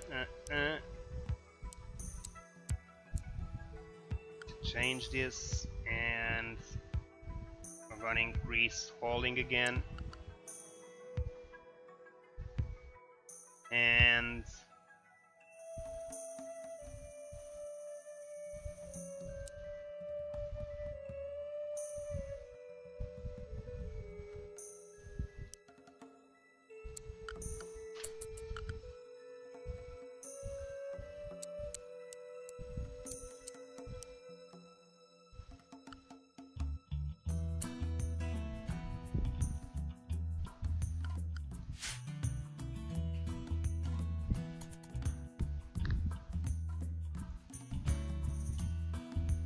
now I'm probably going too slow. I could have been doing other things already, but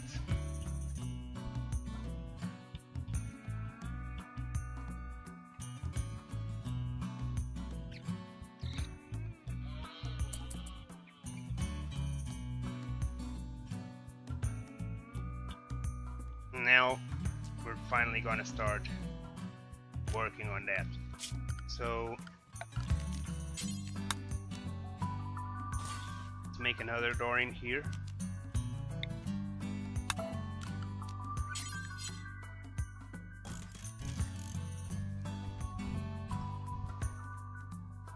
And you can see cotton is 40% grown. As for potatoes, 42%. So it's a slow process, and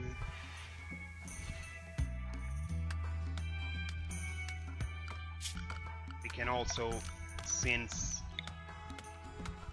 food is still taking a while, we can order them to harvest these strawberries and these berries, wild berries, and any kind of food you find.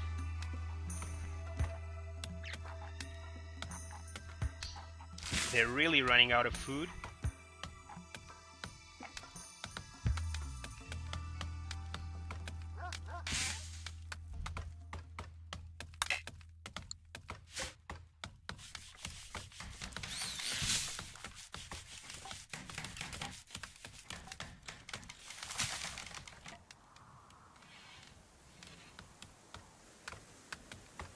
Now they're cutting down trees, and let's pause that. We only need one of them cutting down trees. So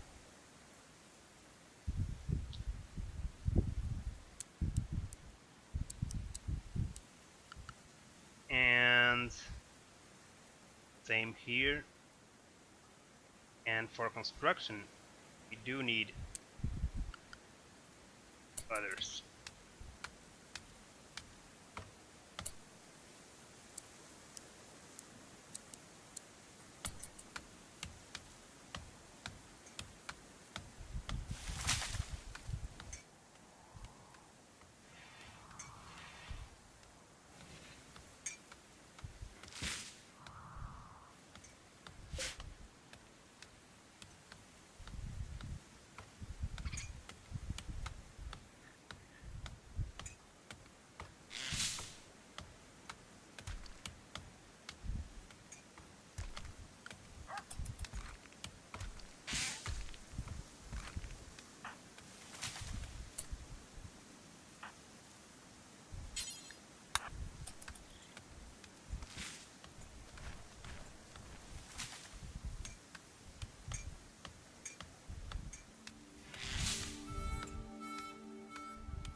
Ok. E mais. Yeah. E agora. Estás a fazer o quê? Estás a desmontar aí esse chão. Alright. So. They're prioritizing demolishing all these things, and I'm gonna let her go help Patel here.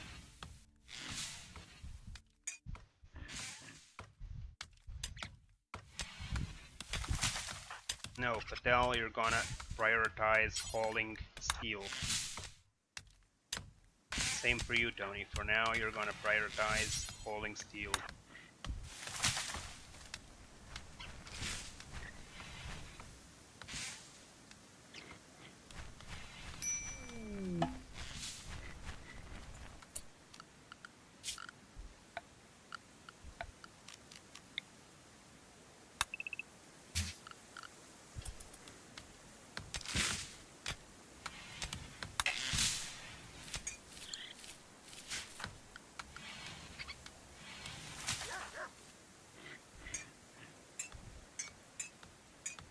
What? Who's this AJ? New colonist? AJ, artist. Male villager, Rioville. Okay, so he's a new villager. And low food, need colonist beds, need meal sources. Wanderer joins. A villager named AG has arrived and is joining the colony. He is a conceptual artist. Okay, what does that mean? Let me see your skills. Melee, animals, cooking, construction, growing, mining, artistic, and crafting. Well, not bad. Could be worse. Fast walker, brawler, caring, social, hauling. Likes to fight up close and personal. Accuracy is greatly increased in melee combat, but will be very unhappy if asked to carry a ranged weapon. Okay, so no ranged weapon for you, just melee. A new person, it's good. Let's see what you can do or not. AJ 33333. Now this one can be 1.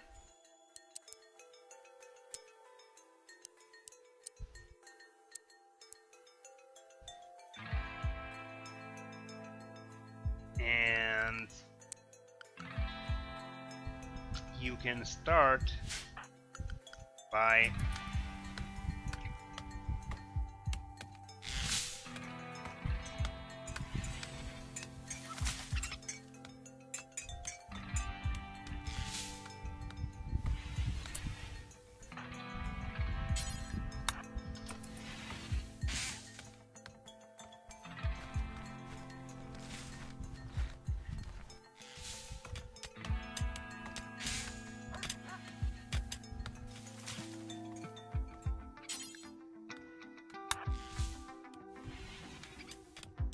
Patel, go get that last seal. Alright.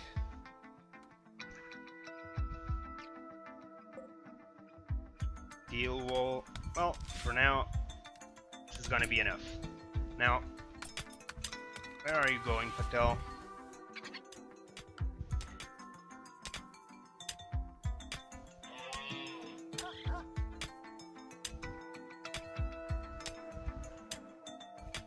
Oh, you were giving food to your dog, alright. You're training the dog in obedience, alright. I get it.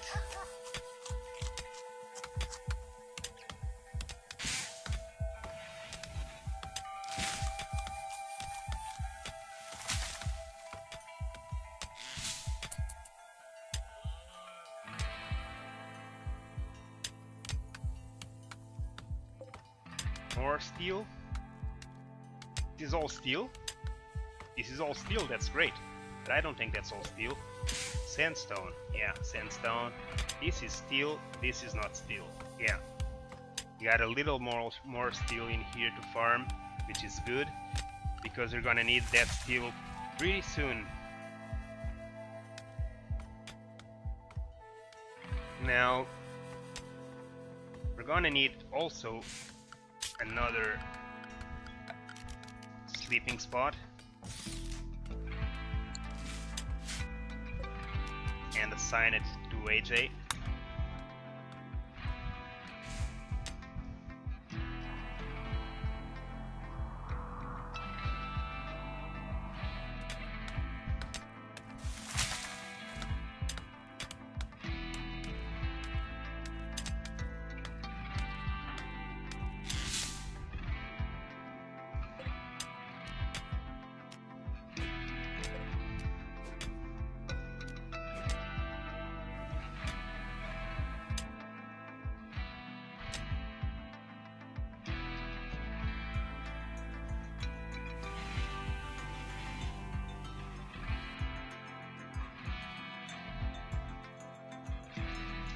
Alright, now that they are sleeping, what the hell are you doing out there?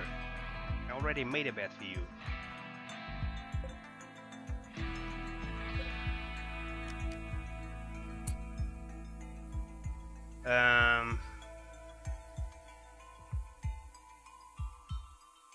Okay, first things first, we're gonna have to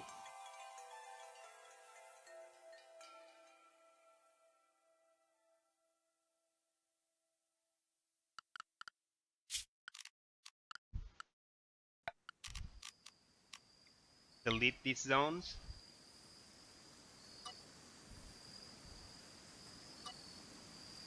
Don't worry, it doesn't delete the food you already got planted in there. And I'm gonna do new plantation zones, new growing zones in this corner. So this is probably good enough.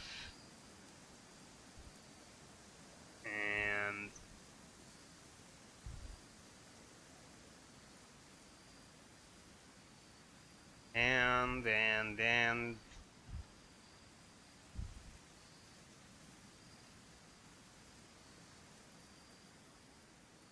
yeah, and another one right beside it, but not yet, otherwise the same thing's gonna happen.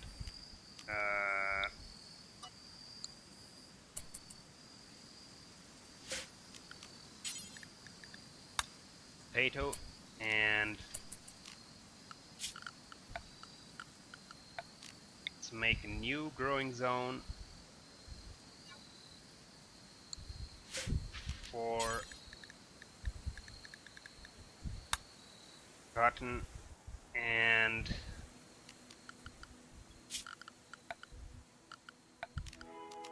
yet another one. Not yet. Still has the stockpile in there. Yeah, I was forgetting about that. So stockpile, we're gonna have to move it.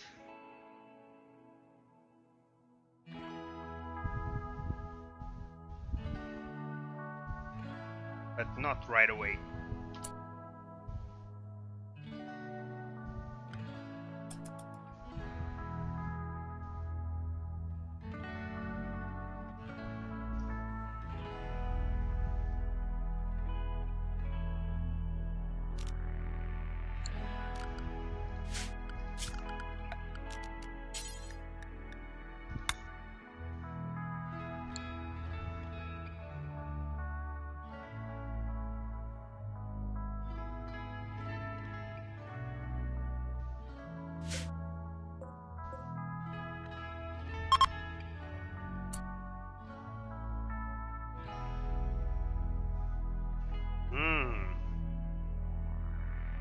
It fell nearby a chunk of spacecraft. Alright.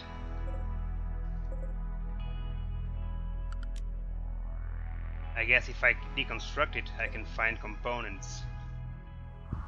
There are more, I know there are more. There's another one here. And there's gotta be another one where I fell. There's gotta be more around here somewhere.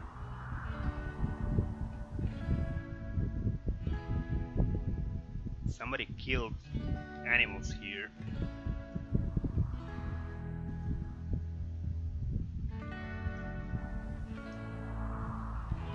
Okay, let's check this one out and see how it works and what does it yield when we deconstruct it, so we can judge if it's worth it to go all the way up there for those.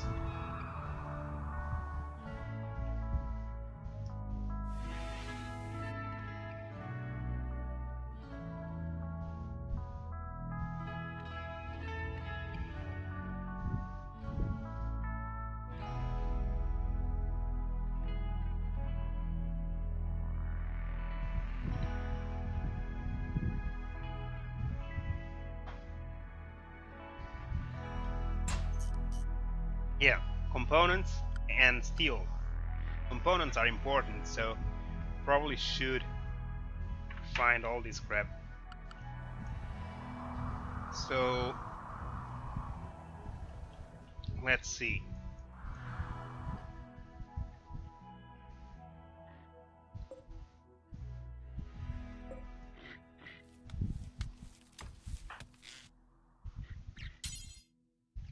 AJ is not a hauler.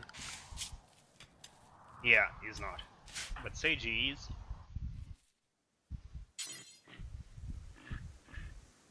It's outside of allowed area, so let's allow him.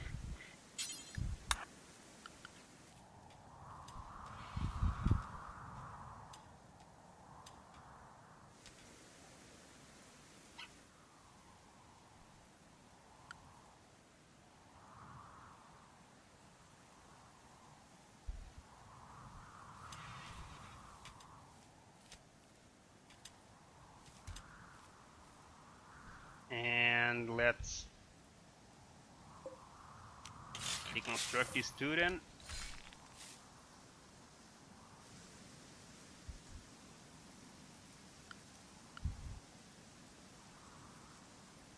And I know there's more. There's at least 1 or 2 more pieces.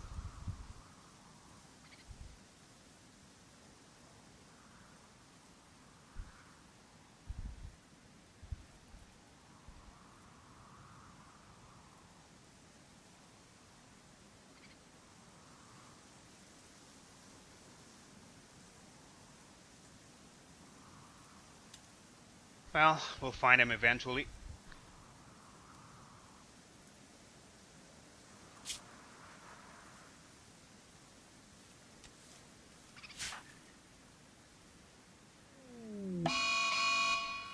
Raid?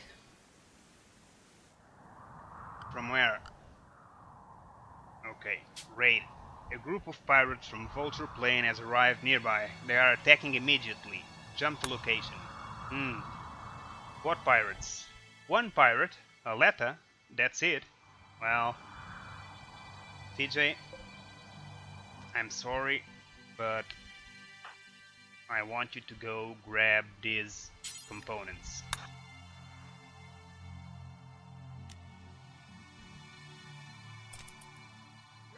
And AJ,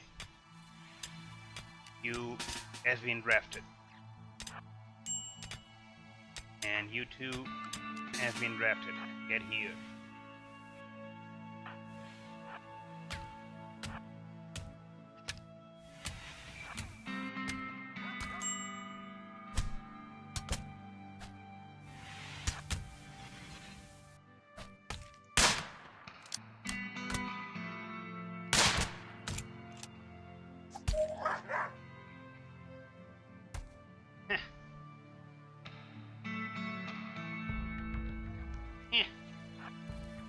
Okay. Aleta, assassin in shock. She's in shock, but she's an assassin. An assassin? What skills do you have? Nothing. You're just a killer. Shooting, melee, and no skills at all. God damn it. Well, with that skill set, I'm sorry, but I'm gonna tell Patel to kill you, to finish you.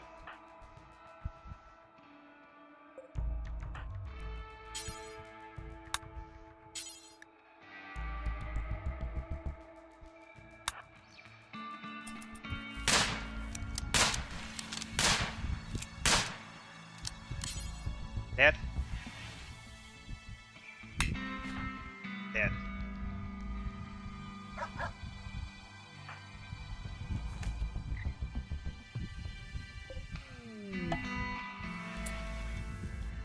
What? You just hit her? Did CJ just ate a piece of the dead woman?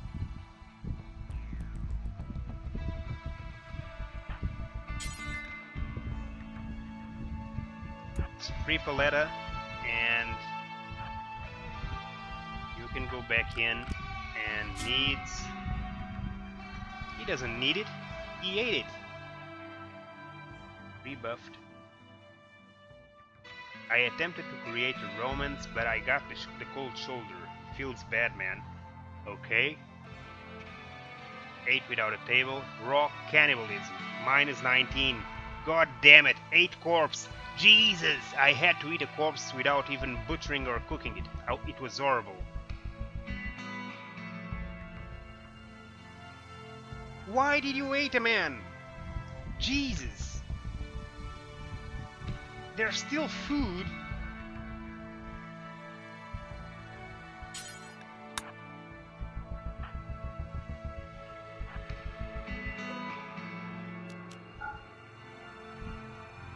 Well,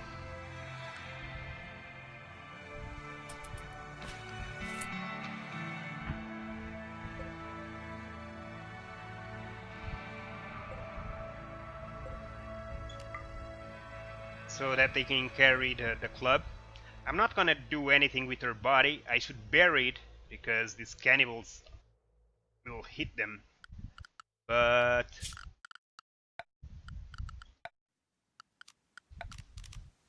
let's make a grave. Now, I wanted to make the cemetery a bit further away, but I guess I'm not gonna have time to plan it. I need to make some shallow graves quick or my whole colonists become cannibals. And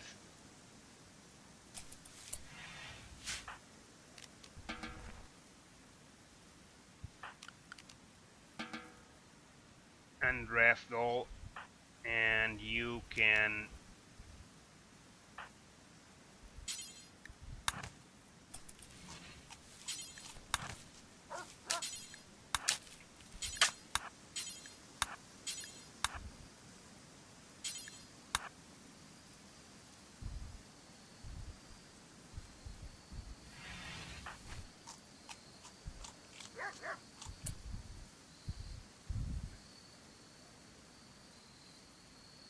they are all injured and I need a bed.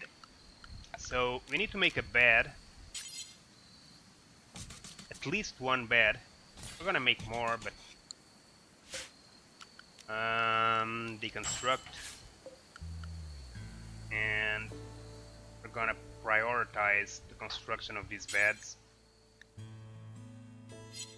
No steel beds. Sorry, my mistake. So the reason I don't want a steel bed is because I don't want to spend steel. We're gonna make a wood bed.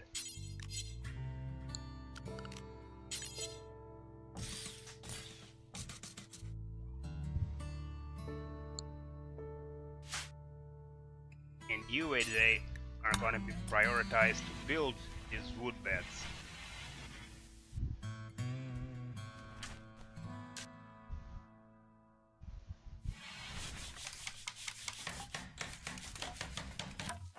And now we're going to choose the bed and make it into a medical bed. Now, AJ, you are going to make more beds. And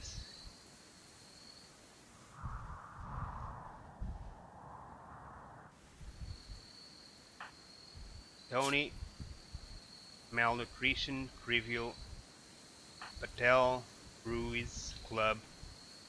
Tell you are going to rest until healed.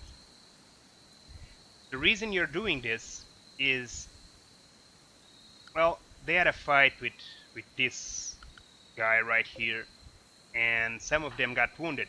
Patel, for example, got bruised, injured. If you come here to the health tab, you will see that his torso got bruised by a club. And we can also see that AJ is a lot more bruised. And he also needs to get healed. Tony is not bruised at all, and CJ has got food poisoning for eating a person because he's an idiot. So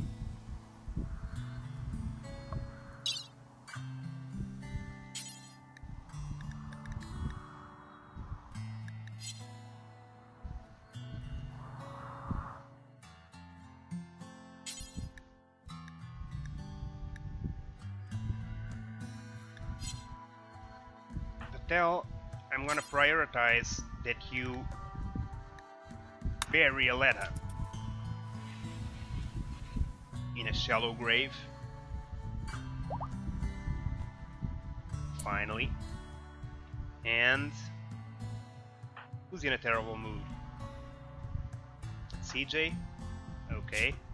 CJ's got food poisoning and is in a terrible mood, probably because I buried the corpse he was eating. Feeling good, spacious interior, new colony hope, tons of joy, very low expectations, uncomfortable. 8 corpse. You idiot! Well,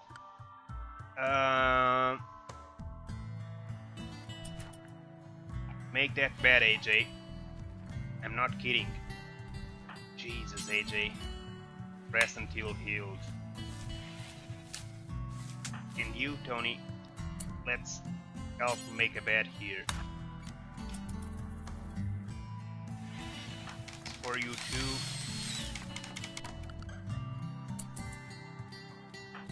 CJ, food poisoning, and Patel. No injuries, Patel?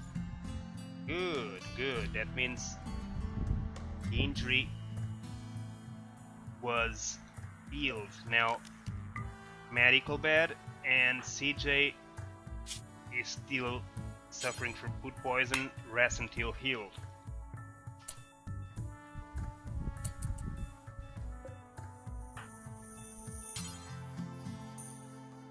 He's not injured, he's just got food poisoning. It was Patel that was injured, but apparently he recovered by himself. So we can turn this bed off from medical and make it a normal bed again. That means these 2 idiots wouldn't have to sleep on the floor, but that's their problem if they want to sleep on the floor. Set owner, let's make it for Tony.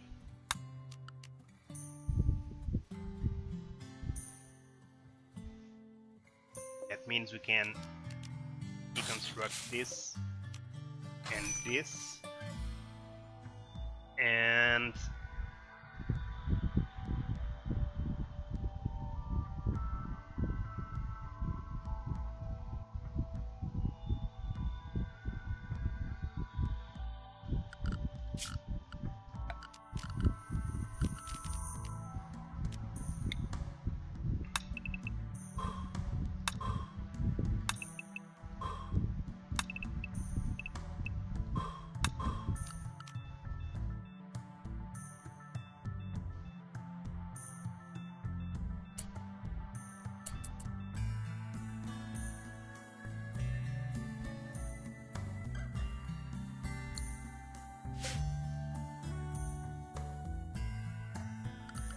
now we need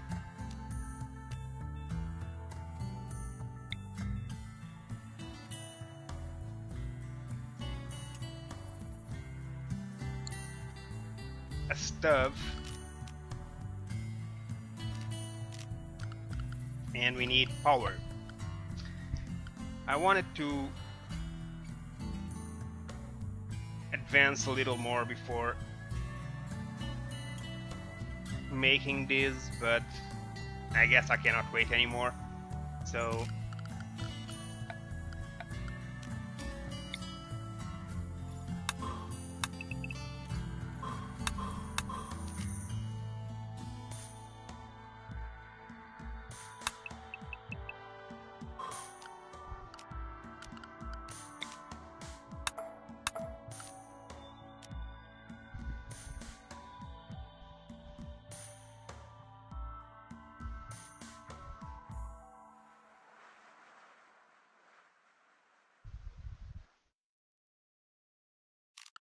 or not. Hold on. So let's just, instead of this, let's do this, and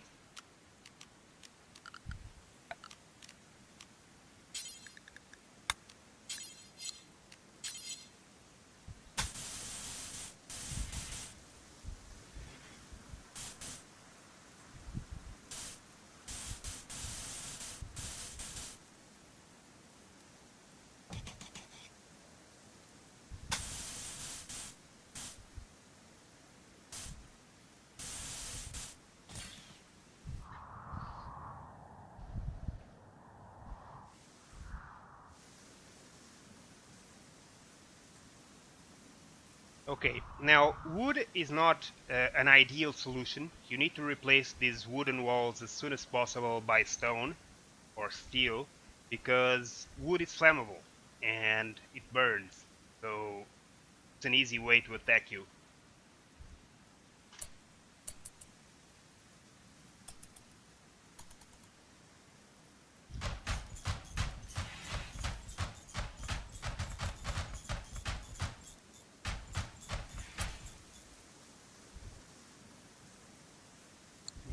You're good? Good to go? What about you, AJ? Are you good to go? No injuries? Needs? Disturbed sleep? Naked? You're naked? Haha, you're naked, AG. God damn it. Could have told me. Here.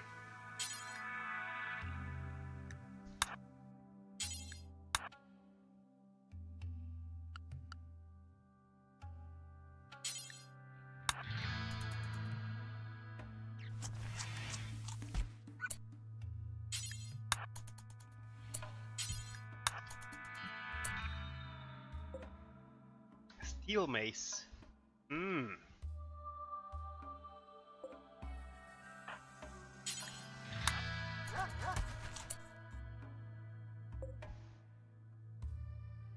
It's not a hauler, but he is.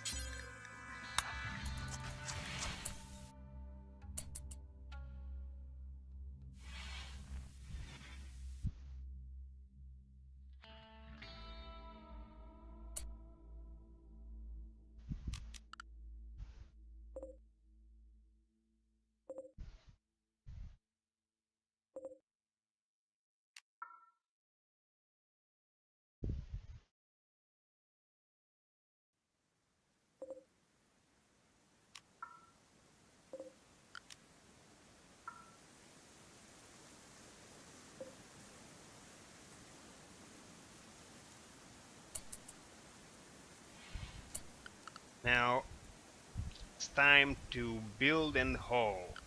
So, terrible mood yet? Who's still in a terrible mood? CJ? What's the matter, CJ? What's bothering you, dude? Raw cannibalism still? Well, you shouldn't have eaten a person. Eh. Gonna have to make a bunch of things to help your mood because of that.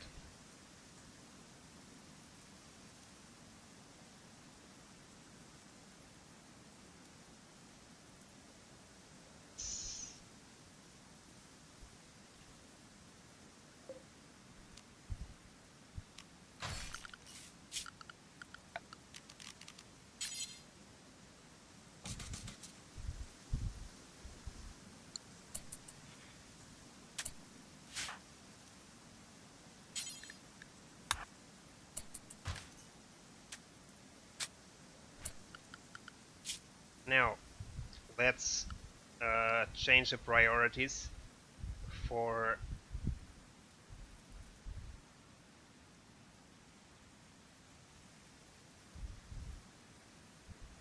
construction is okay, but we need more haulers. So, hauling.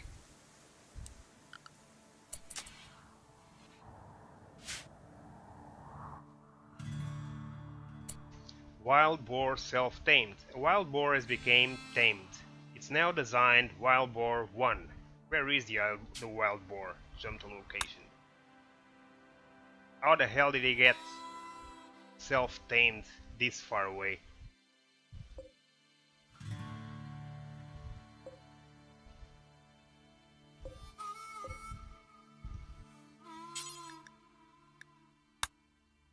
Animal Area 1, and Animal Area 1 will be...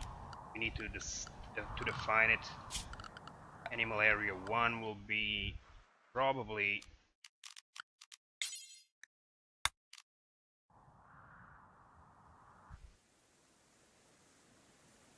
I'll need to make a pen, but...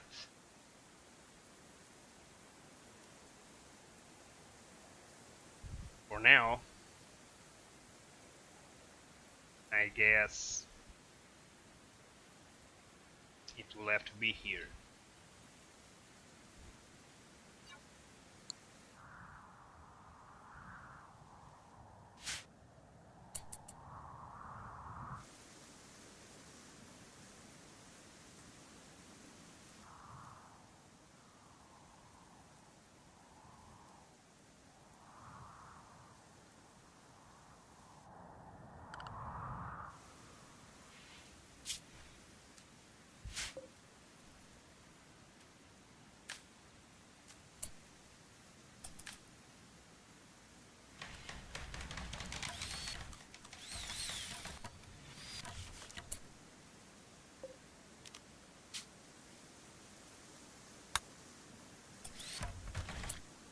So, CJ, is your mood any better?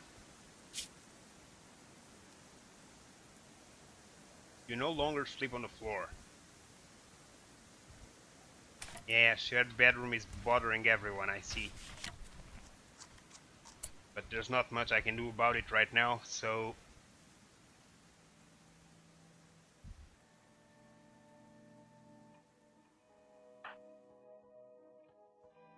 AJ, I'm gonna prioritize you to mine.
So, I guess priorities now should be creating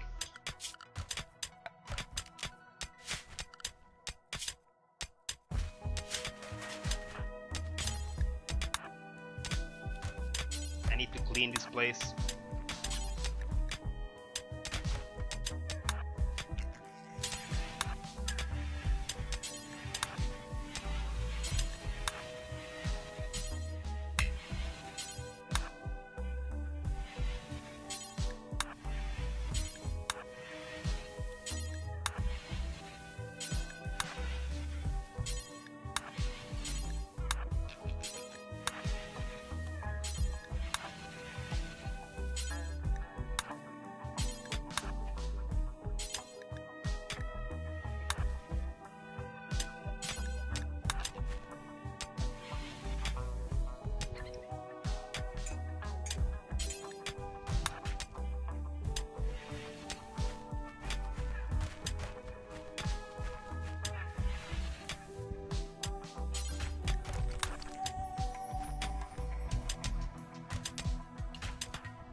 AJ,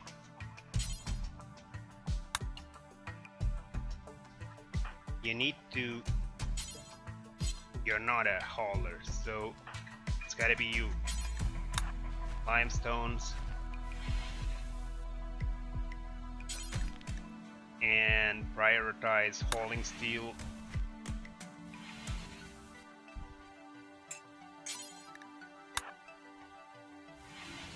Okay, CJ, go to bed because you're in a bad mood already, and I don't want you going crazy.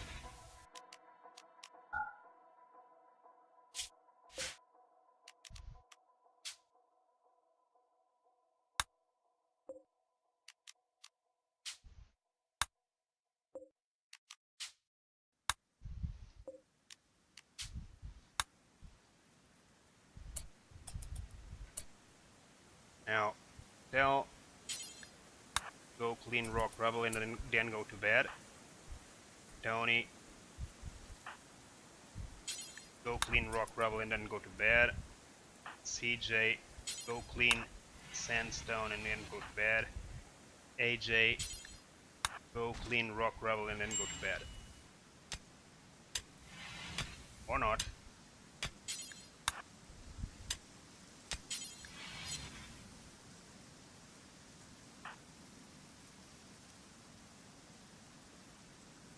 Now we're gonna move these beds because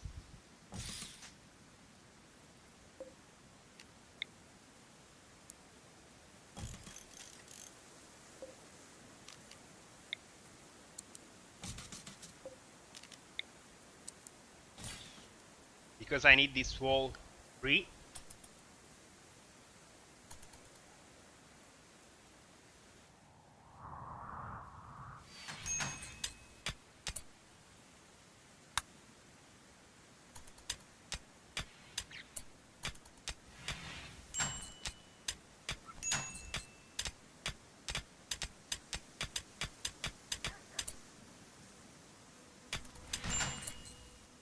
Okay, now, and this is already late. I should have done this way long ago, because as you know, I'm out of food quite for a long time now, and they're all starving. That's why the other guy went cannibal, because I got distracted and forgot to create a stove and to place a stove right away. And we need that stove because they need to cook. And a stove, you have two choices. In here, production tab, you have several working tables. So you got a crafting spot that we need and are gonna use it soon enough. In fact, we can even place one here right now because it's so little that it won't matter. And we have a sculpture table, a butcher table, a hand tailoring bench, an electric tailoring bench, an electric stove, a fuel stove. The difference is that one requires electricity, the other requires wood, and a simple research bench, and these two more advanced machines to create nutrient pass dispensers and storage. And we can use the fuel stove, but that will require manually loading it with wood all the time, while an electrical stove won't. The problem with the electrical stove is that you need electrical power, so we'll need to make a solar panel. Now, if you remember right, solar panels is the technology that we started with. It was already researched, we came with it from Earth, so we can already build a solar panel as long as we have the materials, and we do have the materials. We got metal, steel, and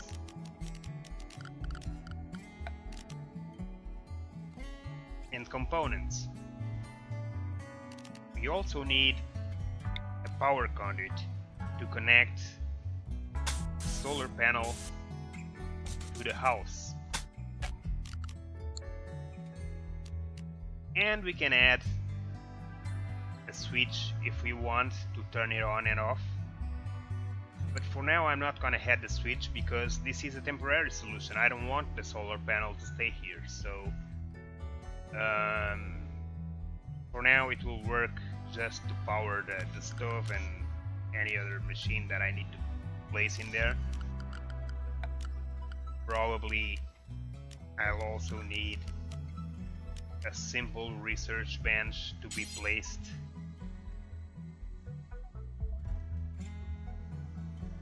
in here, and for now it should be enough.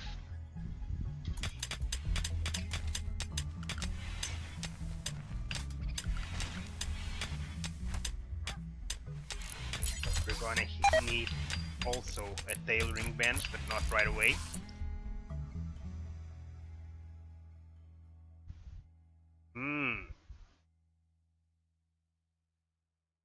Patel failed while building simple research bench. Some resources were wasted. Okay. Who's in a poor mood? AJ. What's the matter, AJ? What's your problem now, man?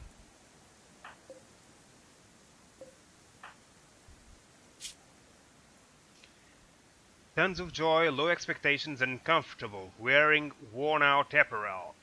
In darkness, sleeps on ground, feeling bad, rebuffed by Tony, disturbed sleep, very ugly environment, starving. Yeah, starvation is a bitch. Well, it's a bitch, but it's bound to change right away. So, we now have a working stove. Now, we can see here the power that is already connected to electricity. We can check the power and see the power line is already connected to the stove.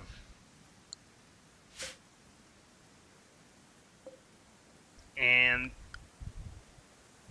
we're gonna come here to work. The cook is CJ, is the best cook we got. So where is CJ? There he is. So we're gonna tell him to go cook. And to tell him to go cook, we can either choose CJ and change his priority for cooking and hope he eventually gets there and starts cooking, or you can click on the electric stove, go here to bills and add a bill. Cook simple meal, and you can tell him to make 8 meals, and you can even tell him to do until you have X. That means that he will always work to have 8 meals ready in storage. And that order is made, and the best cook, as soon as he's free from his priority, will go and create meals. He's not doing it because there simply are no meals, but there is no food. But we are gonna change that because we are gonna harvest the potato plant, which is 93% grown. We could let it grow to 100%, but they are really starving, so we better start working on this. So I'm gonna order them to harvest the potatoes. And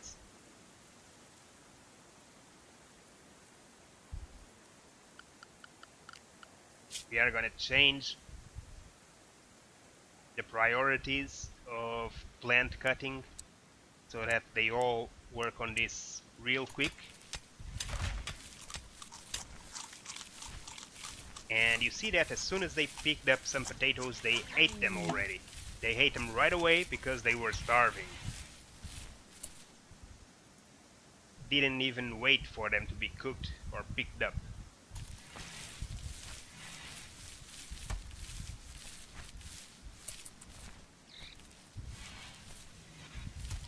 Now that they've harvested everything, we can return this to the normal values.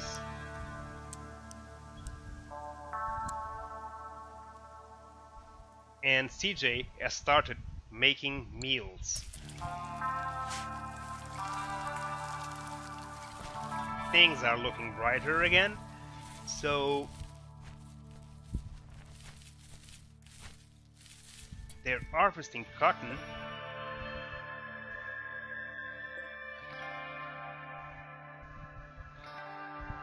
And now that I have a skill symbol research bench,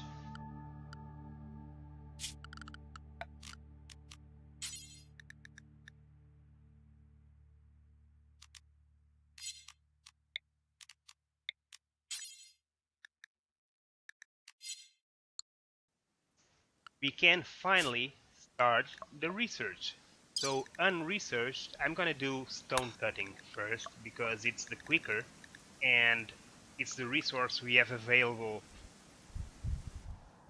in higher quantities, and we're gonna need stone to build these walls and to increase the size of our houses, because building them in wood is not a good thing to do. You can, but you're gonna have to replace them all over again for something with less burning properties. And so I've been avoiding making too many wood buildings because I'm gonna have to make them stone so that they don't burn, and for that I need stone cutting. So we're gonna start researching stone cutting. For that we need the research expert to go to research table, and the research expert is, I don't know, Patel? Yeah, seems to be Patel. Yeah, level 8, Duke Patel. Now we already have a few meals here. He's gonna need to do more.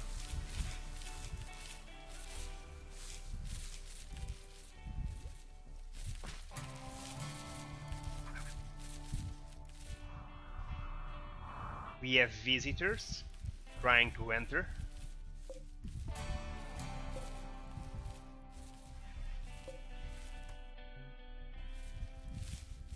But they seem to be unable to find out where the door is.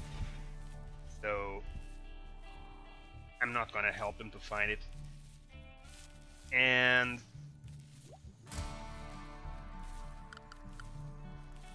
now that the potatoes have been harvested, we can take these guys out from harvesting.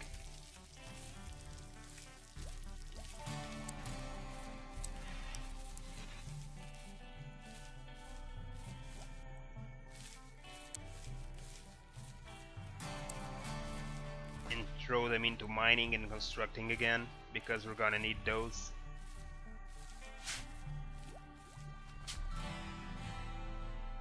They seem to have a few items to trade. A group from Taylor's municipality are visiting the colony. Okay, items to trade? What items do you have to trade?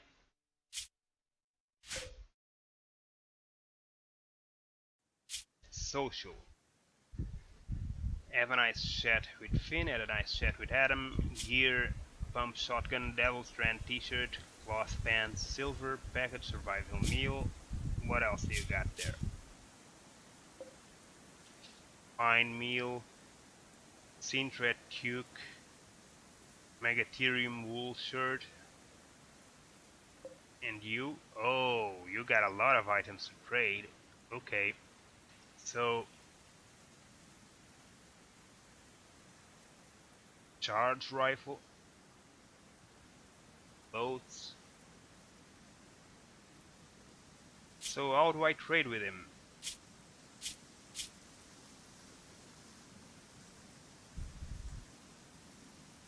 What, do I need to make a door for them? That it?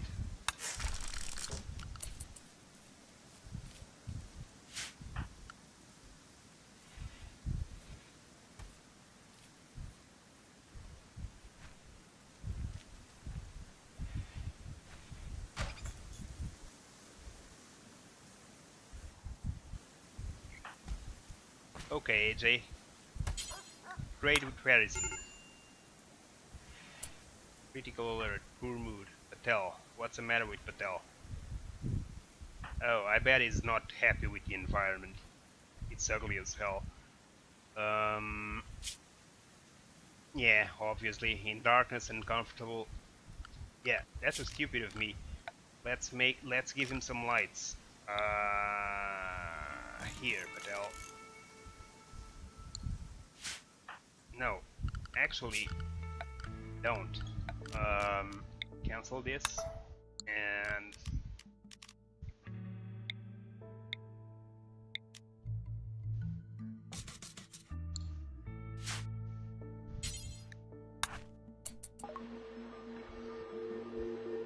okay, what can we trade? Silver, a pillar, charged rifle, medicine component, chocolate, simple meal.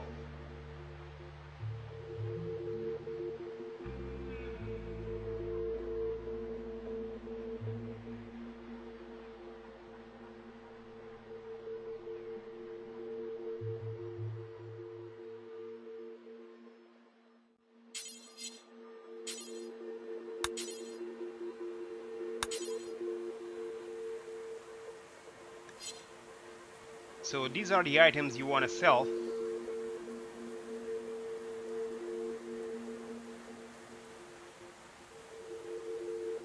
This is what we have, this is what they have.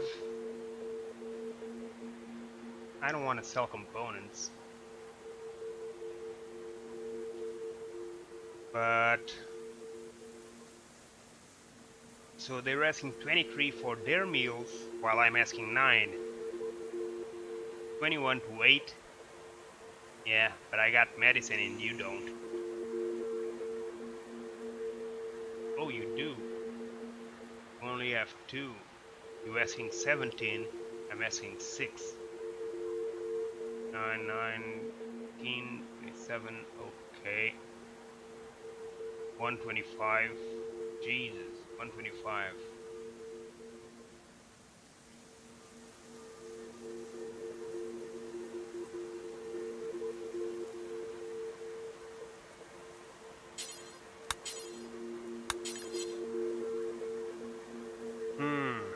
So nothing interesting here. I guess we could perhaps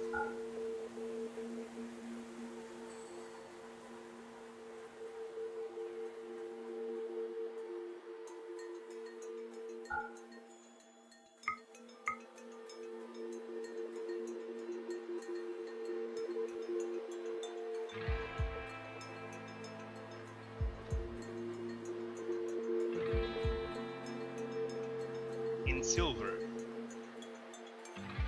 So in silver, yes, 1,500. Okay, 1,503.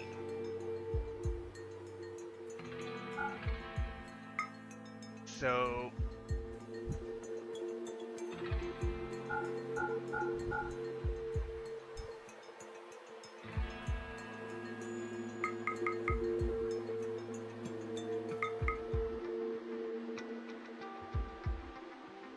let's see what else you can sell. Chocolate, sure. Simple meal.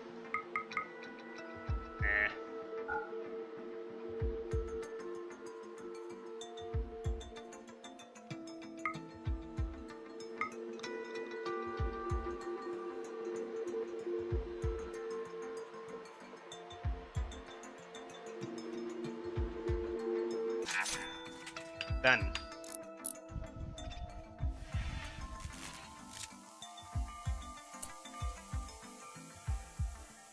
Oh, the sun went down, so I got out of energy during the night because I need to build a battery.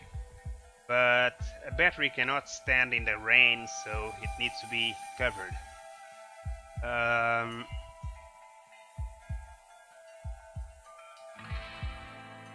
Well, let's start to make some progress in here.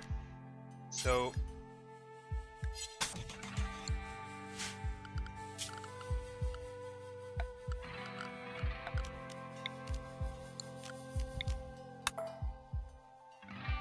first, let's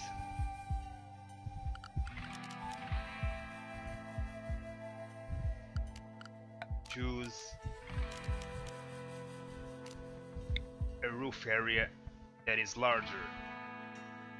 So we're gonna need a roof area that goes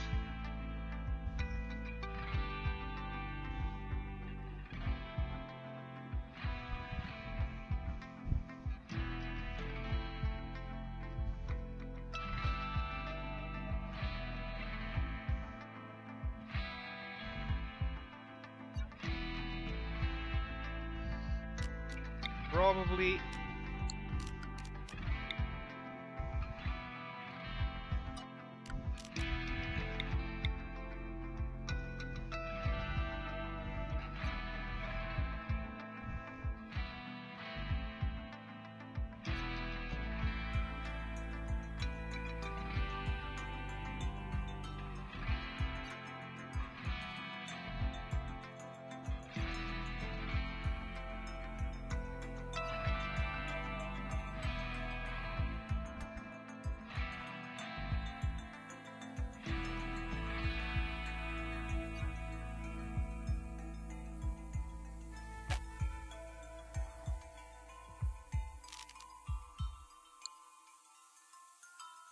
Okay, and now next step is to make a stone cutter bench so we can make blocks like this and use those blocks to build walls and more items with extended durability. What the hell are you doing? You don't need to do that right away. Stop it.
Of course construction failed. What were you expecting, to build a roof with no supports below? You should not build a roof before you have a support for that roof. If you order them to build a roof in the middle of nowhere, the roof will fall, obviously. It won't stand, it won't hold for long.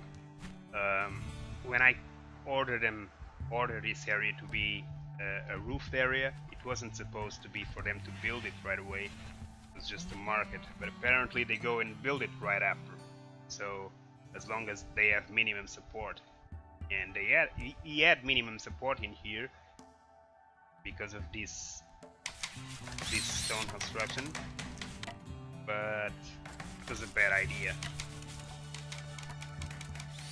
Try and build a roof right there. And CJ, why the hell are you in bed? Go get that meal.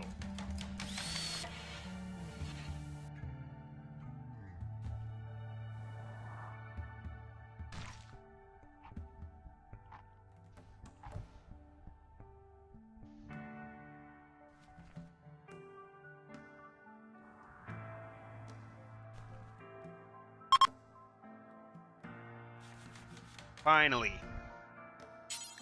And hold that component.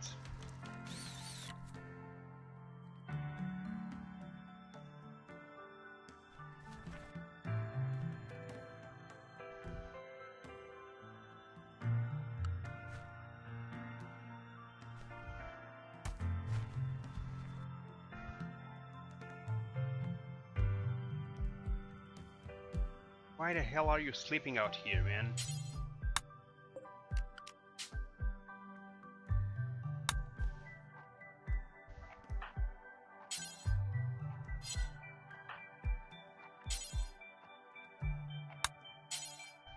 What do you mean, no path?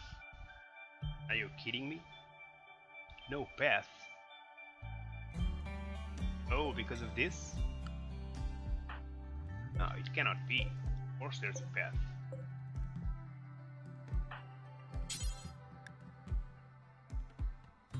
Ah, no empty place configured, just to store it. Right.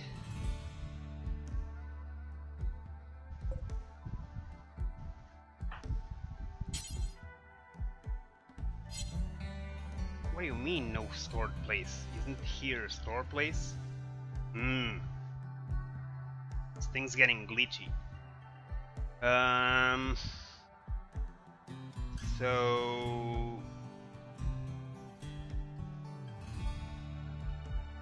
yeah, I guess we can. We're gonna make a new zone area with a stockpile area in here,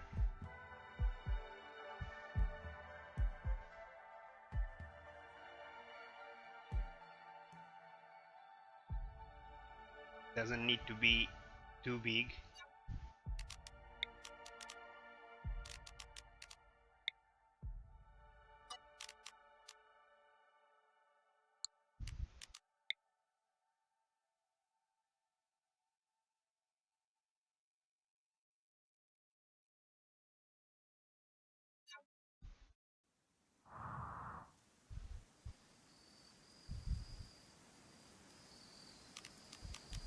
Not yet.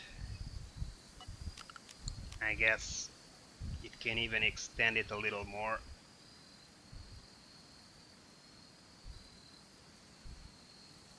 Okay.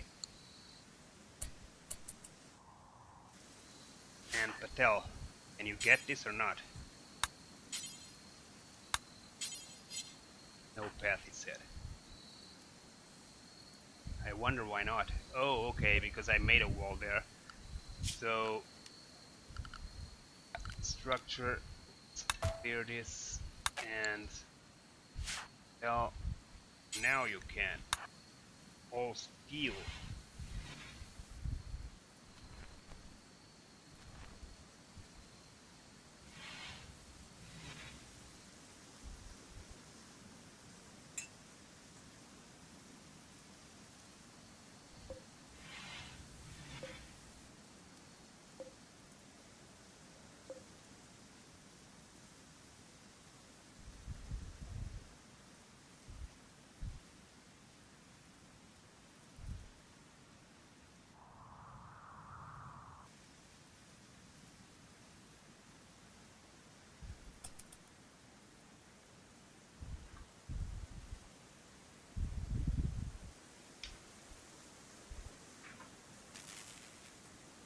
Okay, light is back because the sun went up.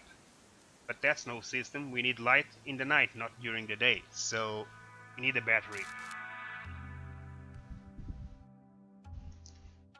So to make a battery, first we're gonna finish the constructions, and we're also gonna production.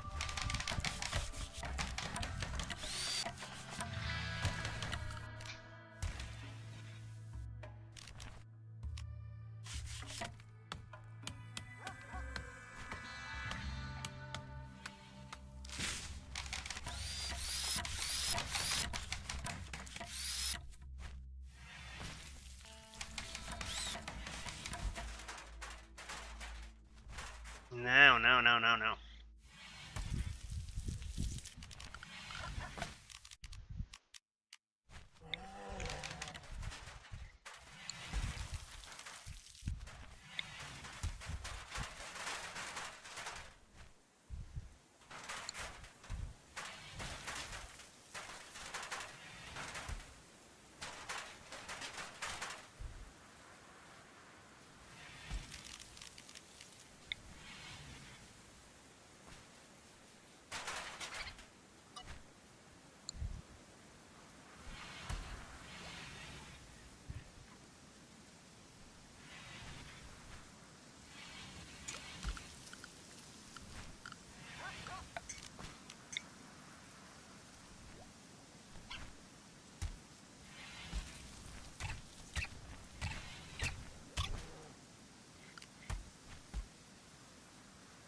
So I'm gonna change the solar panels to this side, and that means that I'm gonna deconstruct these solar panels and deactivate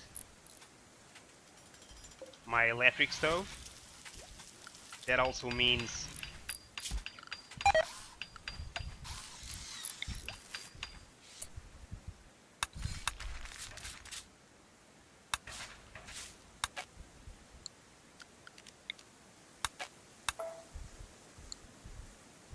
Tony failed to build. Yeah, I have poor builders. I have builders with very low stats, which means they often fail with their constructions and waste the materials. So that's another thing to be careful with when you're choosing your initial colonists. You need to be sure that you have at least one with nice enough construction abilities. If Tony has a 5 and failed, AJ also failed a little while ago downstairs making a door or something. So it's not exactly good to waste materials.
Now, what we're also going to need is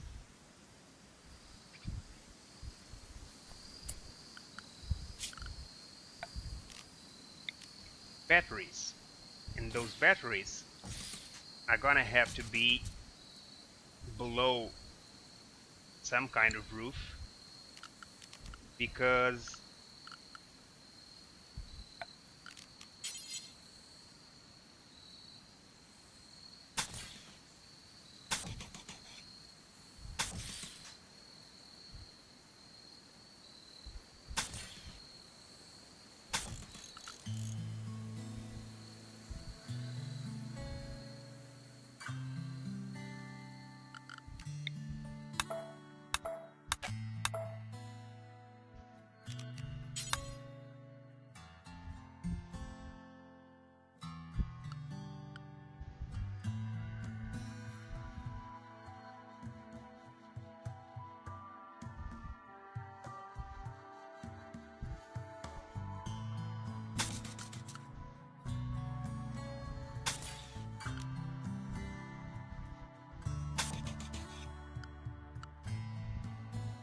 and it's kind of a small roof to keep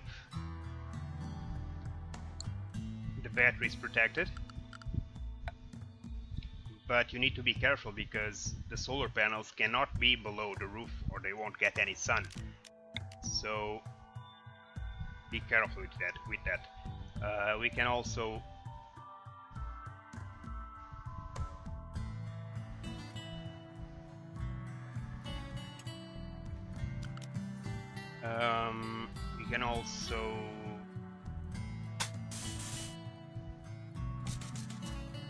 unite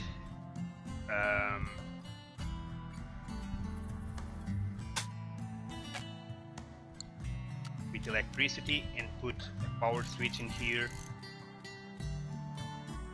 or in here it's better.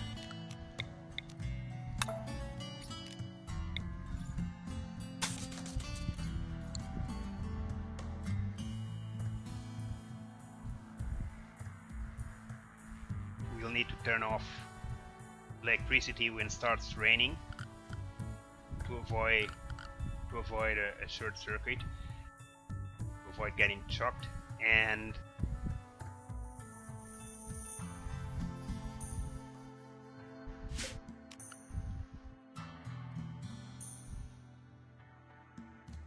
that should provide electricity to several nearby places. Now, they may not be enough,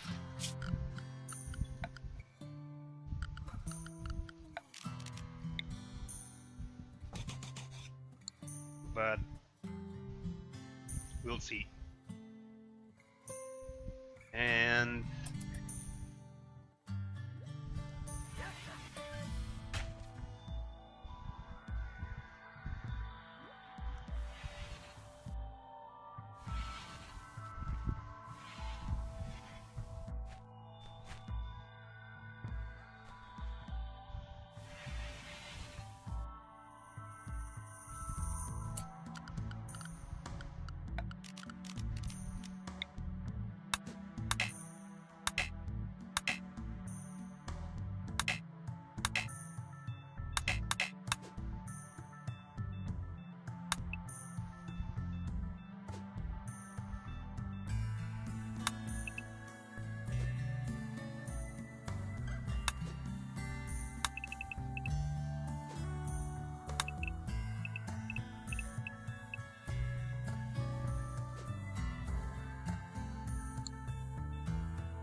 okay, just trying to clean up all the trees from inside my compound, and I guess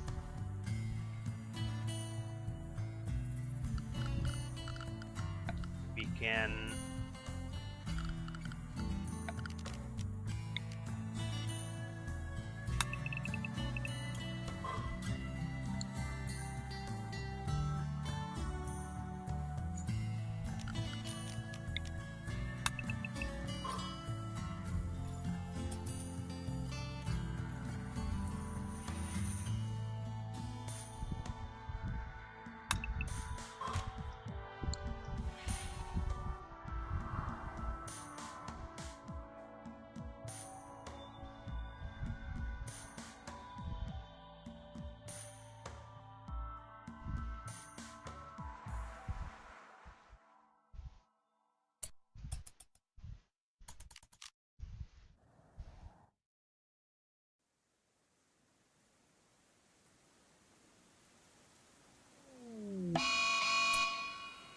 we have a raid. A group of pirates from Volter Plain have arrived nearby. They will prepare for a while, then attack. Prepare a defense or attack them preemptively. Jump to location. They coming from the left. Pollock, Kit and Brook. We'll deal with them.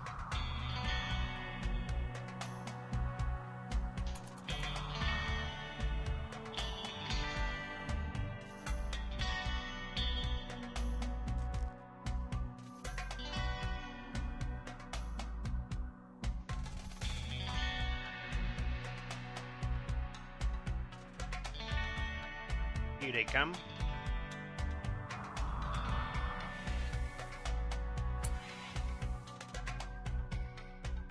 Now,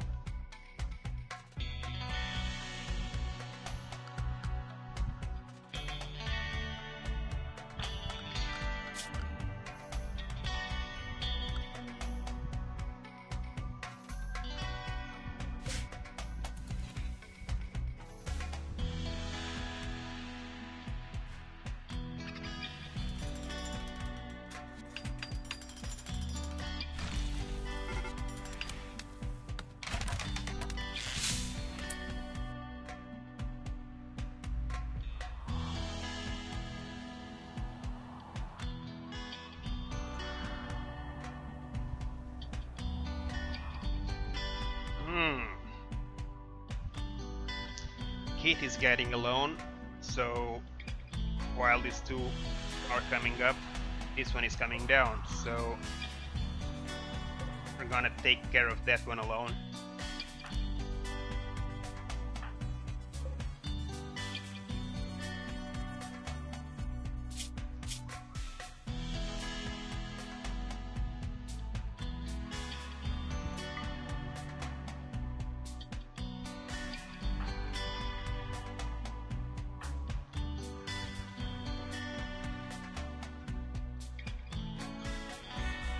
This wood these little wood walls that I made are serving as a support for the roof, otherwise it would end up falling.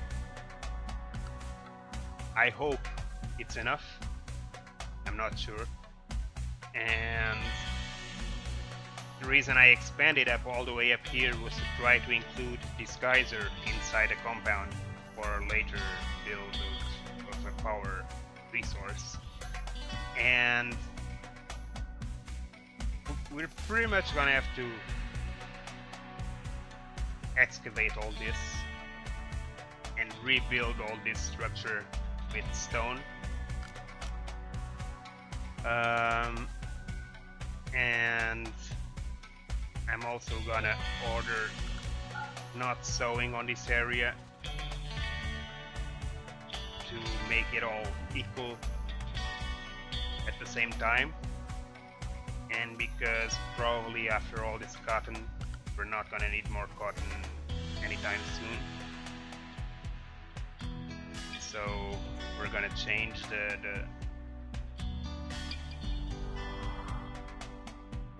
cultivation. And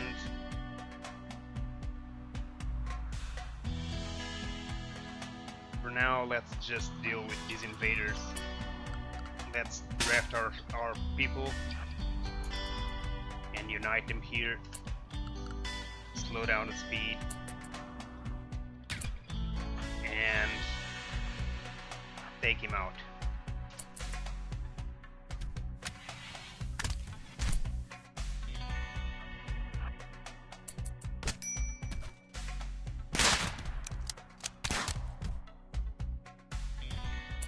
Now let's take care of the other two. Paula is there and Brooke is there. This is a problem with wood. They'll eventually try to light it up. Now we're gonna be sneaky and we're gonna try to catch them.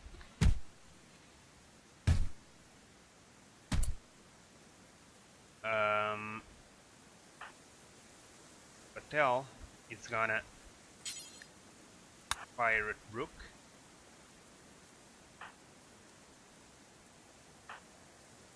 Same with CJ.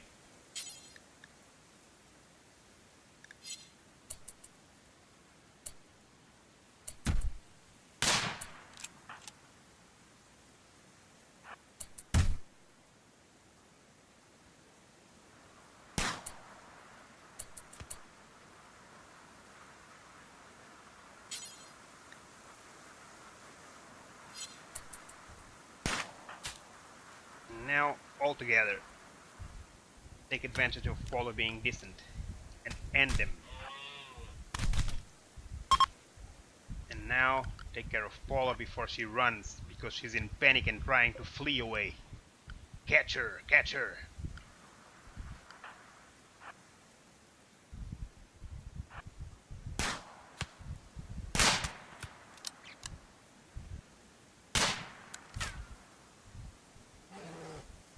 Not possible.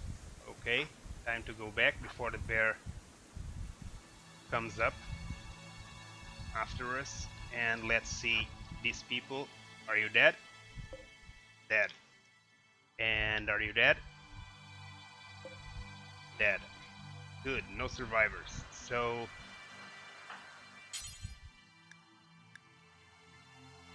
strip Brook and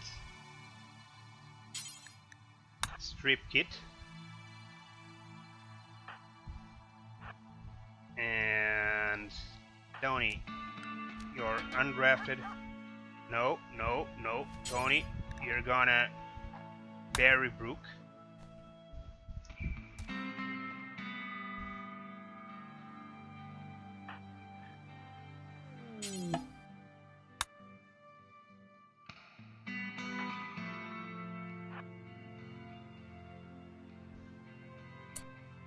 Who's the visitor? A loner from Kuru of Prairie Dog visiting the colony. He is named Purple Locust. He seems to have a few items to trade. Where is he? Purple? Up here.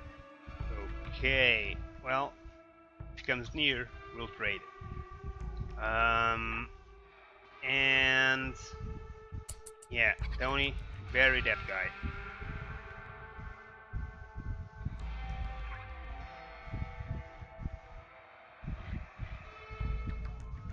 Now, all of you can get in here and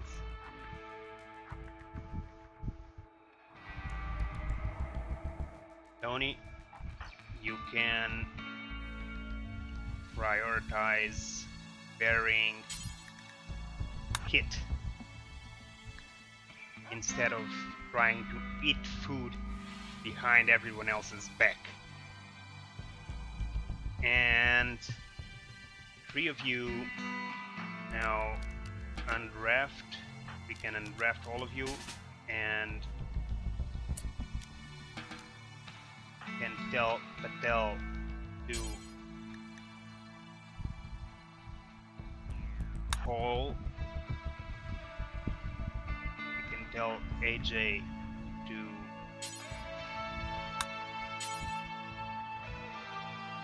he can't. He can't. So who was it that was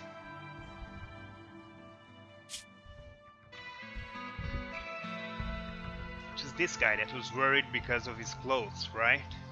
So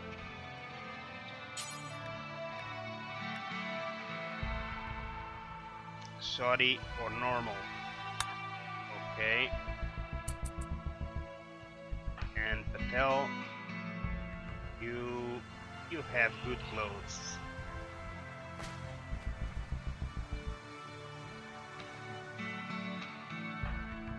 Patel, prioritize taking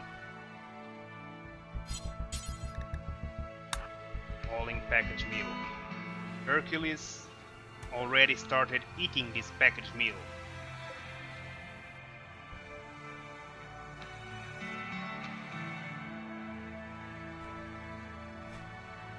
And AJ, hold on a second.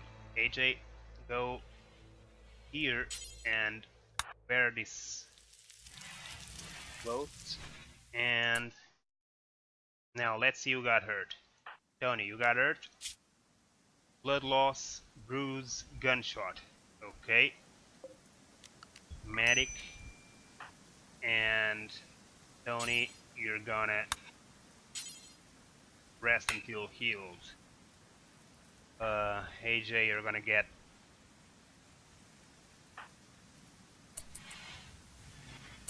where are you going, man? Oh, you're gonna put the meal you just made in there. Okay. So CJ, how is your health?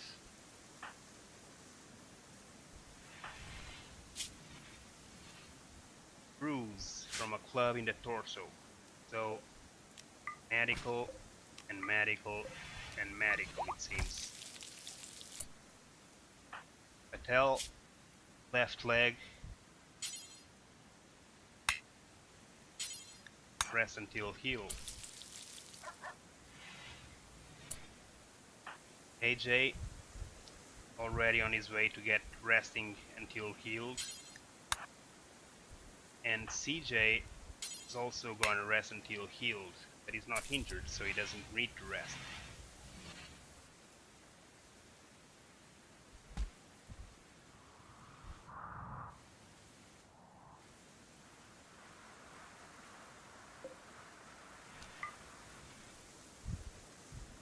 Don't forget, when this happens, you need to remember that these new items with the red cross, you need to unlock them to being carried, otherwise they won't touch them.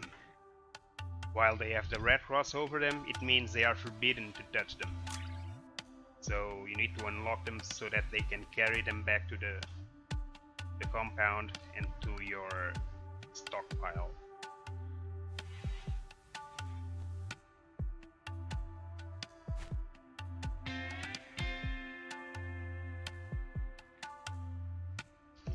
Purple's still wandering around, trying to find out who entered my compound.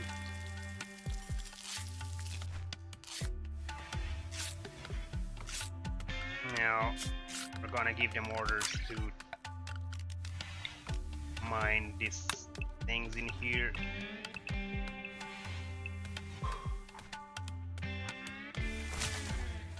And deconstruct these walls here and this door. And then we are gonna rebuild the door here.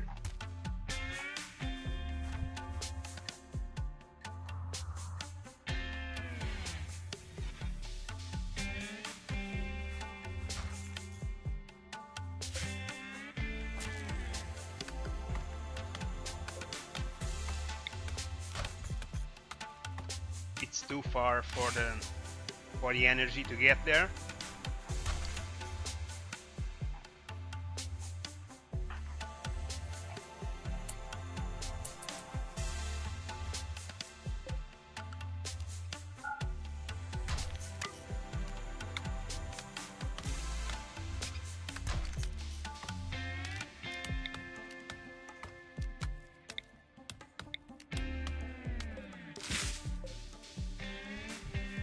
Gonna be cut out of power, yeah, and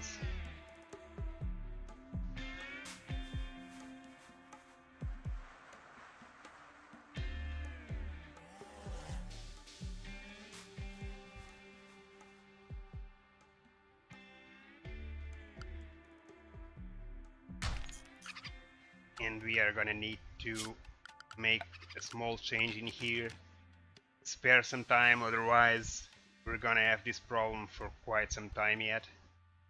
I'm gonna delete a little bit of this zone here.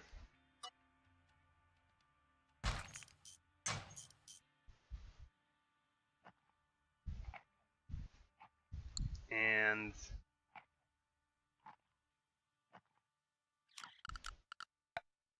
we're gonna make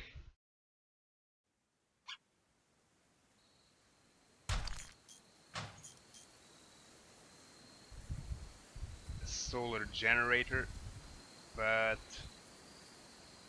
okay, if we make it here, then we're gonna need, yeah, we can make it here and here, and we can make the batteries here and here.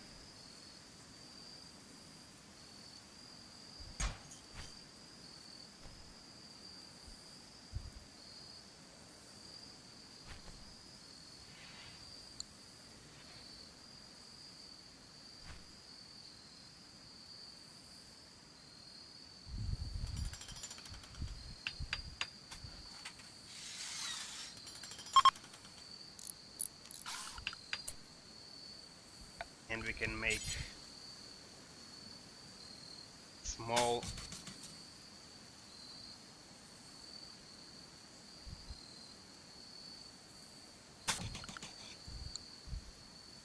cover for the roof that we are gonna tell them they can build in here.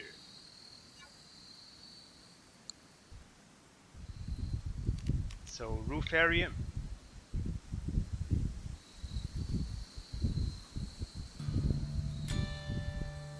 exactly. So as we can see from the roof area in here, these pillars are wrongly placed. They are doing nothing in there. So let's just demolish this.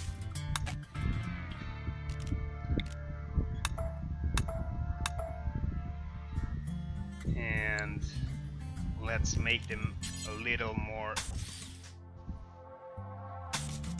inside.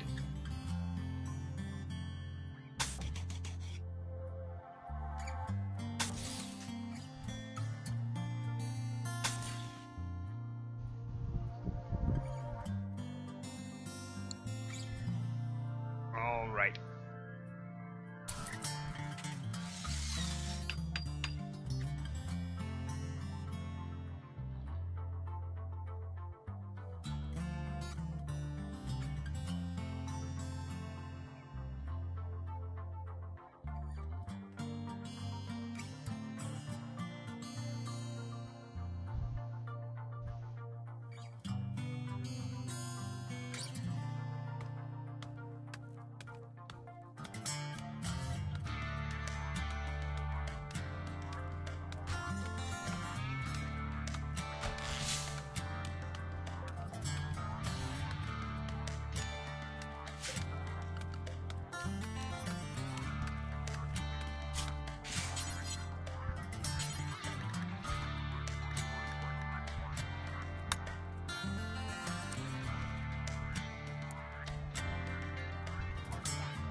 No, we are not gonna do tribal wear because we can already make normal clothing, so we just need to find a room and organize this space accordingly to build everything that we really need inside this space. And after that, it's just improve your defenses, build this outer wall with stone, and go from there. You'll probably need to expand your growth areas because more people will join, and you'll probably also need to create an area to store things outside of the rain and to build and construct a new ship. So now it's time to probably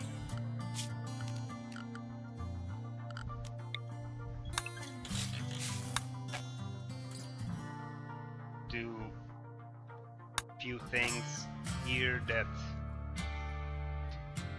or change a few things here.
Okay guys, we're gonna stop here for today.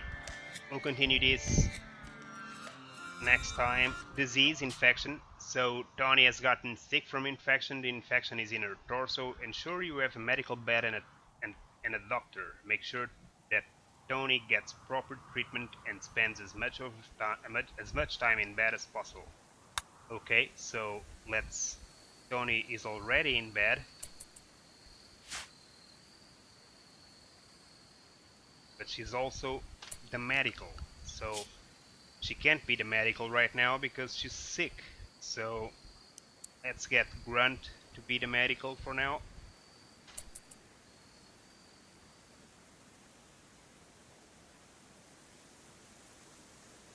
CJ, you're gonna have to be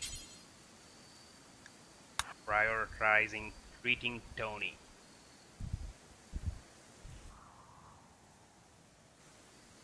And this bed doesn't need anymore to be medical. This neither, and this also not. These guys don't need to be sleeping on the floor. These are the little things that you need to micromanage and you need to pay attention, because in the long run, if they sleep too many nights outside or in the floor, their mood will get worse and worse, and eventually all hell breaks loose and they'll just either leave the compound or start making fires or whatever. Guys, like I said, we're gonna finish up here. This has been a long day. We'll continue this tomorrow. Thanks for watching and see you tomorrow.